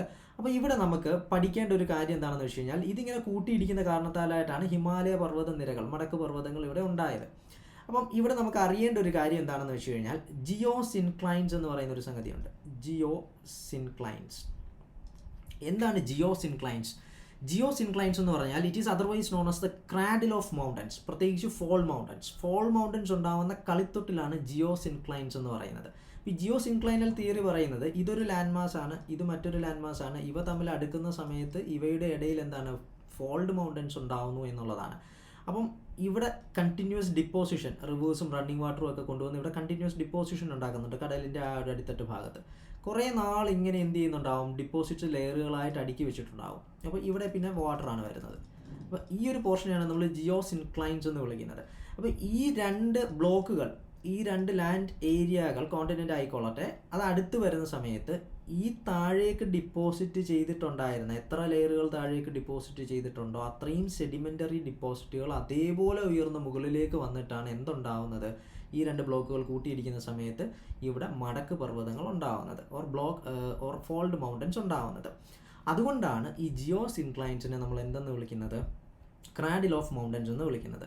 അതുകൊണ്ട് തന്നെയാണ് ഈ പറയുന്ന ഏരിയാസ് എന്ന് പറയുന്നത് പിന്നീട് ഉയർന്നു പൊങ്ങി വന്ന ഈ ഏരിയാസിൽ മറൈൻ ഡിപ്പോസിറ്റുകൾ ഉണ്ടാവാനുള്ള സാധ്യതയുള്ളത്. ഹിമാലയാസിലേക്ക് പോയി കഴിഞ്ഞാൽ അതിൻ്റെ ഉയർന്ന സ്ഥലങ്ങളിൽ പണ്ടുണ്ടായിരുന്ന ഫോസിലുകൾ, അതായത് മറൈനായിട്ടുള്ള ജീവികളുടെ ഫോസിലുകൾ കാണാൻ സാധിക്കും, കണ്ടെത്തിയിട്ടുണ്ട്. അപ്പോൾ ഹിമാലയാസിൻ്റെ ആ ഒരു ഏരിയ എന്ന് പറയുന്നത്, അതിൻ്റെ ആ ഒരു മാസം എന്ന് പറയുന്നത് കടലിനടിയിൽ ജിയോ സിൻക്ലൈൻ ആയിരുന്ന അന്നത്തെ ഇന്ത്യൻ യുറേഷ്യൻ്റെ ജിയോ സിൻക്ലൈൻ പോർഷൻ ആയിരുന്ന ഭാഗമായിരുന്നു. അതാണ് പിന്നീട് ഉയർന്നു പൊങ്ങി വന്നത്. അപ്പോൾ ഇന്ത്യയുടെ ഈ ഒരു ലാൻഡ് മാസ് എന്ന് പറയുന്നത്, ഈ ട്രയാങ്കുലാർ ലാൻഡ് മാസ് എന്ന് പറയുന്ന ഒരു സംഗതി വന്ന് കൂട്ടിയിടിക്കുന്ന സമയത്ത് ഈ ഭാഗം ജിയോ സിൻക്ലൈൻ ആയിരുന്നു. അപ്പോൾ ഇവിടെ ഒരു ഡിപ്രഷനൊക്കെ ഉണ്ടായിരുന്നു. അങ്ങനെയാണ് എന്ത് ചെയ്യുന്നത്, പിന്നീട് അവിടെ നിന്നും മടക്ക് പർവ്വതങ്ങൾ ഉയർന്നു പൊങ്ങി വരുന്നത്. ഇതാണ് ഇന്ത്യയുടെ ഒരു എവല്യൂഷൻ എന്ന് നമുക്ക് പറയാൻ പറ്റുന്നത്. ഇനി ഈ ഇവല്യൂഷൻ്റെ ആ ഒരു അടിസ്ഥാനമായിട്ട്, ഇന്ത്യ ഇവോൾവ് ചെയ്ത് വന്നതിൻ്റെ അടിസ്ഥാനമായിട്ട് നമുക്ക് ഈ ജിയോളജിക്കൽ സ്ട്രക്ചർ ഒന്ന് പരിശോധിച്ച് നോക്കിക്കഴിഞ്ഞാൽ, ഇന്ത്യയുടെ ആ ഒരു ജിയോളജിക്കൽ സ്ട്രക്ചർ നമ്മളൊന്ന് നോക്കിക്കഴിഞ്ഞാൽ ഇന്ത്യയെ നമുക്ക് 3 ജിയോളജിക്കൽ സ്ട്രക്ചറുകളുള്ള ഡിവിഷനുകളായിട്ട് നമുക്ക് ക്ലാസിഫൈ ചെയ്യാൻ പറ്റും. ഒന്നെന്ന് പറയുന്നത് എന്താണ്, പെനിൻസുലാർ ബ്ലോക്ക്. രണ്ടെന്ന് പറയുന്നത് ഹിമാലയാസും മറ്റ് പെനിൻസുലാർ മൗണ്ടൻസും, അതായത് മൗണ്ടൻ സിസ്റ്റം എന്ന് പറയുന്ന ഒരു സംഗതി. മൂന്നെന്ന് പറയുന്നത് എൻറ്റയർലി ഡിഫറെൻ്റ് ആയിട്ടുള്ള ഇൻഡോ ഗംഗ ബ്രഹ്മപുത്ര, ഇൻഡസ് ഗംഗ ബ്രഹ്മപുത്ര ചേർന്ന Indo Ganga Brahmaputra plain region എന്ന് പറയും. ഇതാണ് നമ്മളുടെ 3 ബേസിക് ആയിട്ടുള്ള ജിയോളജിക്കൽ ഡിവിഷൻസ്. അതായത് ജിയോളജി പ്രകാരം അതിൻ്റെ ഒരു പ്രത്യേകത ഡിഫറൻ്റ് ആണ്. ഇപ്പോൾ പെനിൻസുലാർ ബ്ലോക്ക് നമ്മൾ എടുത്തു കഴിഞ്ഞാൽ എന്താണ്, അതൊരു ഓൾഡസ്റ്റ് ലാൻഡ് മാസ് ആണ്. അത് ഇഗ്നേസ് റോക്കുകളാൽ നിർമ്മിക്കപ്പെട്ടിട്ടുള്ള ലാവ അക്യൂമുലേഷനിൽ നിർമ്മിക്കപ്പെട്ടിട്ടുള്ളതാണ്. ഹിമാലയാസിലേക്ക് വരുമ്പോൾ അതിൻ്റെ ഒരു ഫോർമേഷൻ ഞാൻ പറഞ്ഞു. ഇനി അതിനപ്പുറത്തേക്ക് എങ്ങനെയാണ് ഇൻഡോ ഗംഗ ബ്രഹ്മപുത്ര പ്ലെയിൻ എന്ന് കേൾക്കുമ്പോഴേ അറിയാം സെഡിമെൻറ്റ്സ് ആയിരിക്കും എന്നുള്ളത്. സോ ഈ പെനിൻസുലാർ പ്ലേറ്റോയിലേക്ക് വരികയാണെന്നുണ്ടെങ്കിൽ പ്രധാനമായിട്ടും ഇഗ്നേയസ് അല്ലെങ്കിൽ മെറ്റാമോർഫിസവും ഉണ്ടാവാം. കാരണം ചൂടും അതേപോലെ തന്നെ പ്രഷറും ഈ ലാവയുടെ സമയത്ത് ഉണ്ടാകുന്നുണ്ട്. അപ്പോൾ അക്കാരണത്താലായിട്ട് മെറ്റാമോർഫിസവും സംഭവിക്കുന്നുണ്ട്. സോ ഇഗ്നേസ് ആൻഡ് മെറ്റാമോർഫിക് റോക്കുകളാലായിട്ടാണ് എന്ത് നിർമ്മിക്കപ്പെട്ടിട്ടുള്ളത്, പെനിൻസുലാസ് നിർമ്മിക്കപ്പെട്ടിട്ടുള്ളത്. It is one of the oldest and the stable land mass. ഈ ഓൾഡസ്റ്റുമാണ്, അതേപോലെ തന്നെ എന്താണ് വളരെ സ്റ്റേബിൾ ആയിട്ടുള്ള ടെക്ടോണിക് ഇവൻറ്റ്സ് ഒക്കെ കുറവുള്ള, കാരണം ഇന്നർ റീജിയൻസ് ആണ്, അപ്പോൾ കുറവുള്ളൊരു ഏരിയ ആണ് അതെന്ന് പറയുന്നത്. ദെൻ ഇതിനും മുകളിലായിട്ടാണ് ഹിമാലയ പർവ്വത നിരകൾ വരുന്നത്. ദെൻ ഇതിൻ്റെ ആ ഹിമാലയ പർവ്വത നിരകളുടെയും ഈ ലാൻഡ് മാസിൻ്റെയും ഇടയിലായിട്ടുള്ളൊരു പോർഷനിൽ എന്തുണ്ടാവുന്നു, നോർത്തേൺ പ്ലെയിൻ റീജിയനുകളും ഉണ്ടാവുന്നു. ഇനി പെനിൻസുലാർ ബ്ലോക്കിൻ്റെ ഒരു എക്സ്റ്റെൻറ്റ് എവിടെയൊക്കെയാണെന്ന് നമ്മൾ നോക്കിക്കഴിഞ്ഞാൽ ഈ ഒരു കാര്യം നമ്മൾ ഡീറ്റെയിൽഡ് ആയിട്ട് നോക്കുന്നുണ്ട്. പക്ഷേ ഈ ഒരു ജിയോളജിക്കൽ ഡിവിഷനിൽ എവിടെയൊക്കെയാണ് പെനിൻസുലാർ ബ്ലോക്കിൻ്റെ ഒരു എക്സ്റ്റൻഷൻ വരുന്നതെന്ന് നോക്കിക്കഴിഞ്ഞാൽ നമ്മൾ മുമ്പ് പറഞ്ഞ ആ 22 ഡിഗ്രി നോർത്ത് ലാറ്റിറ്റ്യൂഡിന് താഴെ, അതായത് ഗുജറാത്ത് വെച്ച് നമ്മൾ നോക്കുകയാണെങ്കിൽ റാൻ ഓഫ് കച്ച് റീജിയൻ, ആ ഗുജറാത്തിൻ്റെ ആ ഒരു വെസ്റ്റേൺ സൈഡ് മുതൽ അങ്ങനെ നമുക്ക് എന്താണ് ഈസ്റ്റേൺ സൈഡിലേക്ക് നോക്കിക്കഴിഞ്ഞാൽ ഗംഗ യമുന ഒക്കെ കൊണ്ടുവന്നിടുന്ന ഡിപ്പോസിറ്റുകൾ വരുന്നില്ല വെസ്റ്റ് ബംഗാളിൻ്റെ ആ ഒരു റീജിയൻ, ആ എക്സ്റ്റെൻറ്റ് വരെ പോകുന്നുണ്ട്. അവിടുന്ന് താഴോട്ടായിട്ടാണ് എന്തെന്ന് പറയുന്നത് ഈ പെനിൻസുലാർ ബ്ലോക്ക് എക്സിസ്റ്റ് ചെയ്യുന്നത്. ഇതിൽ നമ്മൾ രാജസ്ഥാൻ്റെ മരുഭൂമി പ്രദേശം എടുത്തു കഴിഞ്ഞാൽ ഇപ്പം മരുഭൂമി മുകളിൽ മണൽ അടിഞ്ഞുകൂടിയിരിക്കുകയാണ്. അപ്പോൾ അതിൻ്റെ ആ ഒരു താഴെ തട്ടെന്ന് പറയുന്നത് എന്താണ്, പെനിൻസുലാർ ബ്ലോക്കിൻ്റെ ഭാഗമാണ്. അതേപോലെ തന്നെ നമ്മൾ സ്റ്റേറ്റ്സ് പഠിക്കുന്നിടത്ത് പറഞ്ഞിട്ടുണ്ടായിരുന്നു മേഘാലയ പ്ലേറ്റോയിലേക്കും, ചോട്ടാനാഗ്പൂർ പ്ലേറ്റോ കഴിഞ്ഞതിന് ശേഷം മേഘാലയ പ്ലേറ്റോയിലേക്കും എന്ത് ചെയ്യുന്നുണ്ട്, ഒരു എക്സ്റ്റൻഷൻ വരുന്നുണ്ട്. അതിൻ്റെ ഇടയിൽ ഒരു മാൾഡ ഫോൾട്ട്, ഒരു ഗ്യാപ്പ് റീജിയൻ വരുന്നുണ്ടെന്നുള്ളതേ ഉള്ളൂ. അപ്പോൾ അവിടെ വരെ എന്ത് ചെയ്യുന്നുണ്ട്, എക്സ്റ്റൻഷൻ വരുന്നുണ്ട്. സോ ഗുജറാത്ത് മുതൽ, ഇപ്പോൾ സപ്പോസ് നമ്മൾ വരയ്ക്കുകയാണെന്നുണ്ടെങ്കിൽ ഗുജറാത്ത് മുതൽ ദെൻ എന്താണ്, ഇപ്പോൾ ഇതാണ് നോർത്ത് ഈസ്റ്റേൺ സ്റ്റേറ്റ്സ് എങ്കിൽ ഇവിടെയാണ് മേഘാലയ വരുന്നത്. അപ്പോൾ ഗുജറാത്തിൻ്റെ ഈ ഒരു പോർഷൻ, പിന്നെ രാജസ്ഥാൻ്റെ ഡെസേർട്ട് റീജിയൻ ഈ ഒരു വെസ്റ്റേൺ എക്സ്റ്റൻഷൻ വരുന്നുണ്ട്. അവിടെ മുതൽ ഇങ്ങനെയായിട്ട് നിൽക്കുന്ന ഈ ഒരു ലാൻഡ് മാസിനെയാണ് നമ്മൾ എന്തെന്ന് വിളിക്കുന്നത്, പെനിൻസുലാർ ബ്ലോക്ക് എന്ന് പറയുന്നത്. അപ്പോൾ അവയിൽ എന്തൊക്കെ ഉണ്ടെന്നുള്ളതെന്ന് വെച്ച് കഴിഞ്ഞാൽ ഏൻഷ്യൻ്റ് ആയിട്ടുള്ള ഒരുപാട് പണ്ട് ഫോം ചെയ്തിട്ടുള്ള ഇഗ്നേസ് റോക്ക്, പ്രധാനമായിട്ടും നീസസ് ആൻഡ് ഗ്രാനൈറ്റ് ആണ് പ്രധാനമായിട്ടും വരുന്നത്. ഏതാണ്ട് 4500 അല്ലെങ്കിൽ 450 അല്ലെങ്കിൽ 500 മില്യൺ വർഷങ്ങൾ, അറൗണ്ട് 500 മില്യൺ ഇയേഴ്സ് അതിന് മുമ്പാണ് ഈ ഒരു സംഗതിയൊക്കെ നടന്നിട്ടുള്ളത്. ഈ പ്ലേറ്റ് ടെക്ടോണിക് ഇവൻറ്റുകളൊക്കെ നടക്കുന്ന സമയമാണെന്ന് പറയുന്നത്. നമ്മളതിനെ ക്യാംബ്രിയൻ പീരീഡ് എന്നാണ് വിളിക്കാറുള്ളത്. ഓക്കെ, ജസ്റ്റ് ഇപ്പോൾ ഒന്ന് മാത്രം കേട്ട് വെച്ചിരുന്നാൽ മതി, ക്യാംബ്രിയൻ പീരീഡ്. ഓക്കെ, അപ്പം ഈ ഒരു സമയത്ത് തൊട്ടാണ് അതിൻ്റെ ഒരു ഡെവലപ്മെൻ്റ് ഒക്കെ വരുന്നത്. അപ്പം പ്രധാനമായിട്ടും അത് അന്നത്തെ അതേപോലെ ഓസ്ട്രേലിയൻ പ്ലേറ്റിൻ്റെ ഭാഗം, ദെൻ അതെന്ത് ചെയ്യുന്നുണ്ട്, യൂറേഷ്യൻ പ്ലേറ്റിലേക്കുള്ള മൂവ്മെൻറ്റ് വരുന്നുണ്ട്. പിന്നെ ഈ മൂവ്മെൻറ്റിൻ്റെ കാരണത്താലായിട്ട് നമ്മുടെ വെസ്റ്റേൺ ഗട്ട്സ് റീജിയൻ വന്ന് കൂട്ടിയിടിച്ചതിന് ശേഷം വെസ്റ്റേൺ ഗട്ട്സിൻ്റെ ആ ഒരു വെസ്റ്റേൺ പോർഷൻ എന്ന് പറയുന്നത് കുറച്ച് സബ്മേർജ്ഡ് ആവുന്നുണ്ട്. അതേപോലെ തന്നെ കുറച്ച് റിഫ്റ്റ് വാലികളുമൊക്കെ, ബ്ലോക്ക് മൗണ്ടൻസും ഒക്കെ ഫോം ചെയ്യുന്നുണ്ട്. ഇപ്പം നർമ്മദ താപ്തി റിവറൊക്കെ വരുന്നത്. അപ്പോൾ അത് നമ്മൾ പഠിക്കുന്ന കാര്യങ്ങളാണ്. പിന്നെ വിന്ധ്യ സത്പുര റേഞ്ചസിൻ്റെ കാര്യങ്ങളുമൊക്കെ. ദെൻ മഹാനദി ഒഴുകുന്നത്, അത് ഈ ഒരു ലാൻഡ് മാസിൻ്റെ പ്രത്യേകതയാണ്. റിഫ്റ്റ് വാലികൾ എന്ന് പറയുന്നത് ഈ ഒരു ലാൻഡ് മാസിൻ്റെ പ്രത്യേകതയാണ്. ബ്ലോക്ക് മൗണ്ടൻസ് ഒക്കെയാണ് അവിടെ ഫോം ചെയ്യുന്നത്. 2 ബ്ലോക്കുകളായിട്ട്, റിഫ്റ്റ് എന്ന് പറഞ്ഞാൽ രണ്ടായിട്ട് സ്പ്ലിറ്റ് ആവുന്നു. ഒന്ന് മുകളിലേക്കും ഒന്ന് താഴേക്കും പോവുകയാണെന്നുണ്ടെങ്കിൽ ഒരു സൈഡ് ബ്ലോക്കായിട്ട് മാറുന്നു, മറ്റേ എന്താണ് വാലി ആവുന്നു. ഇവയുടെ ഇടയിലുള്ള ഗ്യാപ്പ് വരികയാണെന്നുണ്ടെങ്കിൽ അതെന്താണ്, റിഫ്റ്റ് വാലികളായിട്ട് മാറുന്നു. ഓക്കെ, ഇതാണ് റിഫ്റ്റ് വാലി എന്ന് പറയുന്നത്. അപ്പം ഇത്തരം കാര്യങ്ങളൊക്കെ എന്താണ്, ഈ പറയുന്ന ഏൻഷ്യൻ്റ് ലാൻഡ് മാസിൻ്റെ പ്രത്യേകതകളാണ്. ഇനി ഇവിടെയുള്ള പ്രധാനപ്പെട്ട ഹിൽസ് ഏതൊക്കെയാണെന്ന് ചോദിച്ചു കഴിഞ്ഞാൽ അത് നമുക്ക് എന്താണ്, പ്രധാനപ്പെട്ട ഹിൽസ് എന്ന് പറയുമ്പോൾ എല്ലാം ഈ ഓൾഡസ്റ്റ് ലാൻഡ് മാസ് ആയതുകൊണ്ട് തന്നെ ഇവയെ നമുക്ക് കാറ്റഗറൈസ് ചെയ്യാൻ പറ്റുന്നത് റെലിക് ഓർ റെസിഡ്യൂർ മൗണ്ടൻസ് എന്നാണ്. അതായത് മുമ്പ് വലിയ മൗണ്ടൻസ് ആയിരുന്നു, പിന്നീട് അത് ഇറോഡ് ചെയ്ത് ഇന്നെന്താണ് ഹൈറ്റൊക്കെ കുറഞ്ഞിട്ടുള്ള റെസിഡ്യുവൽ ആയിട്ടുള്ള അല്ലെങ്കിൽ റെലിക് അവശേഷിക്കുന്ന തരത്തിലുള്ള മൗണ്ടൻസ് ഹിൽസ് ആണ്. അപ്പോൾ നമ്മൾ മൗണ്ടൻ സിസ്റ്റത്തിലേക്ക് പോവില്ല, ഹൈറ്റ് കുറവായിരിക്കും. അതേപോലെ തന്നെ കോർണിക്കലൊന്നുമല്ല, എന്താണ് സംവാട്ട് സ്മൂത്ത് ആയിട്ടുള്ളവയൊക്കെ ആയിരിക്കും. അത് പ്രധാനപ്പെട്ടതെന്ന് പറയുന്നത് ആരവല്ലീസ്, അതേപോലെ തന്നെ എന്താണ് നല്ലമല ഹിൽസ്, ജാവടി, വെലിക്കോണ്ട, പാൽക്കോണ്ട, മഹേന്ദ്രഗിരി എല്ലാം നമ്മുടെ സദേൺ റീജിയണിൽ വരുന്നവയാണ്. അപ്പോൾ ഈ ഒരു ഭാഗങ്ങളിൽ വരുന്ന പ്രധാനപ്പെട്ട ഹിൽസിൻ്റെ പേരുകൾ അതൊക്കെയാണ്. പിന്നെ ഇവയിലൂടെ ഒഴുകുന്ന നദികൾക്ക് പ്രത്യേകതകളുണ്ട്. കാരണം എന്താണ്, നദികൾ കുറേ ആയിട്ട് ഒഴുകുന്നുണ്ടാകും. അപ്പോൾ അത് ഓൾമോസ്റ്റ് ഫ്ലാറ്റ് ആയിട്ടുള്ളൊരു സ്ഥലത്ത് കൂടിയൊക്കെയാണ് ഒഴുകുന്നത്, കുത്തനെയുള്ള സ്ഥലങ്ങളല്ല അതൊന്നും പറയുന്നത്. അപ്പോൾ അവിടെയുള്ള നദികൾക്ക് എന്താണ് ഡെപ്ത് കുറവായിരിക്കും. അതേപോലെ തന്നെ എന്താണ് ഈ സ്ലോപ്പ് എന്ന് പറയുന്നതും കുറവായിരിക്കും. ദെൻ പ്രധാനപ്പെട്ട ഈസ്റ്റേൺ സൈഡിലേക്ക് പ്ലേറ്റോടെ ഒരു ചരിവെന്ന് പറയുന്നത് കുറച്ച് ഈസ്റ്റേൺ സൈഡിലേക്ക് എന്നുള്ളൊരു രീതിയിലാണ്. അപ്പം റിവേഴ്സൊക്കെ ആ ഒരു ഡയറക്ഷനിലായിരിക്കും ഒഴുകുന്നത്. അവയെല്ലാം എന്താണ് ഈ പറയുന്ന തരത്തിൽ കടലിലേക്ക് ചെന്ന് പതിക്കുന്ന സ്ഥലങ്ങളിൽ ഡെൽറ്റ ക്രിയേഷനും കൊണ്ടുവരുന്നുണ്ട്. അപ്പോൾ ഇതിൻ്റെയൊക്കെ ഡീറ്റെയിൽസ് നമ്മൾ ഫിസിയോഗ്രഫിക്കൽ ഡിവിഷനിൽ വളരെ ഡീറ്റെയിൽഡ് ആയിട്ട് പഠിക്കും. ഇപ്പോൾ നമ്മൾ ജിയോളജിക്കലി ഡിവൈഡ് ചെയ്യുമ്പോൾ ഇങ്ങനെയൊക്കെയാണ് ഇവിടെ ഉള്ളതെന്നൊന്ന് അറിഞ്ഞു വെച്ചിരുന്നാൽ മതി. ഇനി നമുക്ക് അടുത്ത വരുന്നതാണ് എന്തെന്ന് പറയുന്നത് ഹിമാലയാസും മറ്റ് പെനിൻസുലാർ മൗണ്ടൻസും എന്നും പറയുന്നത്. അപ്പോൾ ഓൾറെഡി നമ്മൾ കണ്ടു എങ്ങനെയാണ് ഹിമാലയാസ് ഫോം ചെയ്യുന്നതെന്നൊക്കെ ഉള്ളത്. അപ്പം കണ്ടിന്യൂസ് ആയിട്ടുള്ള എക്സോജനിക് എൻഡോജനിക് ഫോഴ്സുകൾ ഇവിടെ പ്ലേ ചെയ്യുന്നുണ്ട്. അപ്പോൾ എൻഡോജനിക് എന്ന് പറയുമ്പോൾ പ്ലേറ്റ് മൂവ്മെൻറ്റുകൾ ഉണ്ടാകുന്നുണ്ട്. അതിനുശേഷമുള്ള എക്സോജനിക് ആയിട്ടുള്ള ഫോഴ്സുകളും ആക്ട് ചെയ്യുന്നുണ്ട്. ഒരുപാട് തരത്തിലുള്ള ഫ്ലൂവിയൽ ലാൻഡ് ഫോംസ്, ഇപ്പോൾ ഹിമാലയാസ് എന്ന് പറയുമ്പോൾ റിവേഴ്സിൻ്റെയൊക്കെ ഒറിജിനാണ്. അപ്പോൾ അവിടെ നിന്നും ഒരുപാട് തരത്തിലുള്ള റിവേഴ്സ് ഒറിജിനേറ്റ് ചെയ്ത് വരുമ്പം അവ ക്രിയേറ്റ് ചെയ്യുന്ന ലാൻഡ് ഫോംസ്, ഗോർജസും വി ഷേപ്ഡ് വാലീസും റാപ്പിഡ്സും വാട്ടർഫോൾസും ഒക്കെ ഇവിടെ നമുക്ക് കാണാൻ സാധിക്കും. ദെൻ എന്താണ് ടെക്ടോണിക്കലി ആക്റ്റീവായിട്ടുള്ള ഇന്ത്യയുടെ റീജിയനാണ് ഇതെന്ന് പറയുന്നത്. സോ ഹിമാലയാസ് എന്താണ് അവിടെ എർത്ത് ക്വേക്ക് സാധ്യതകൾ വളരെ കൂടുതലാണ്.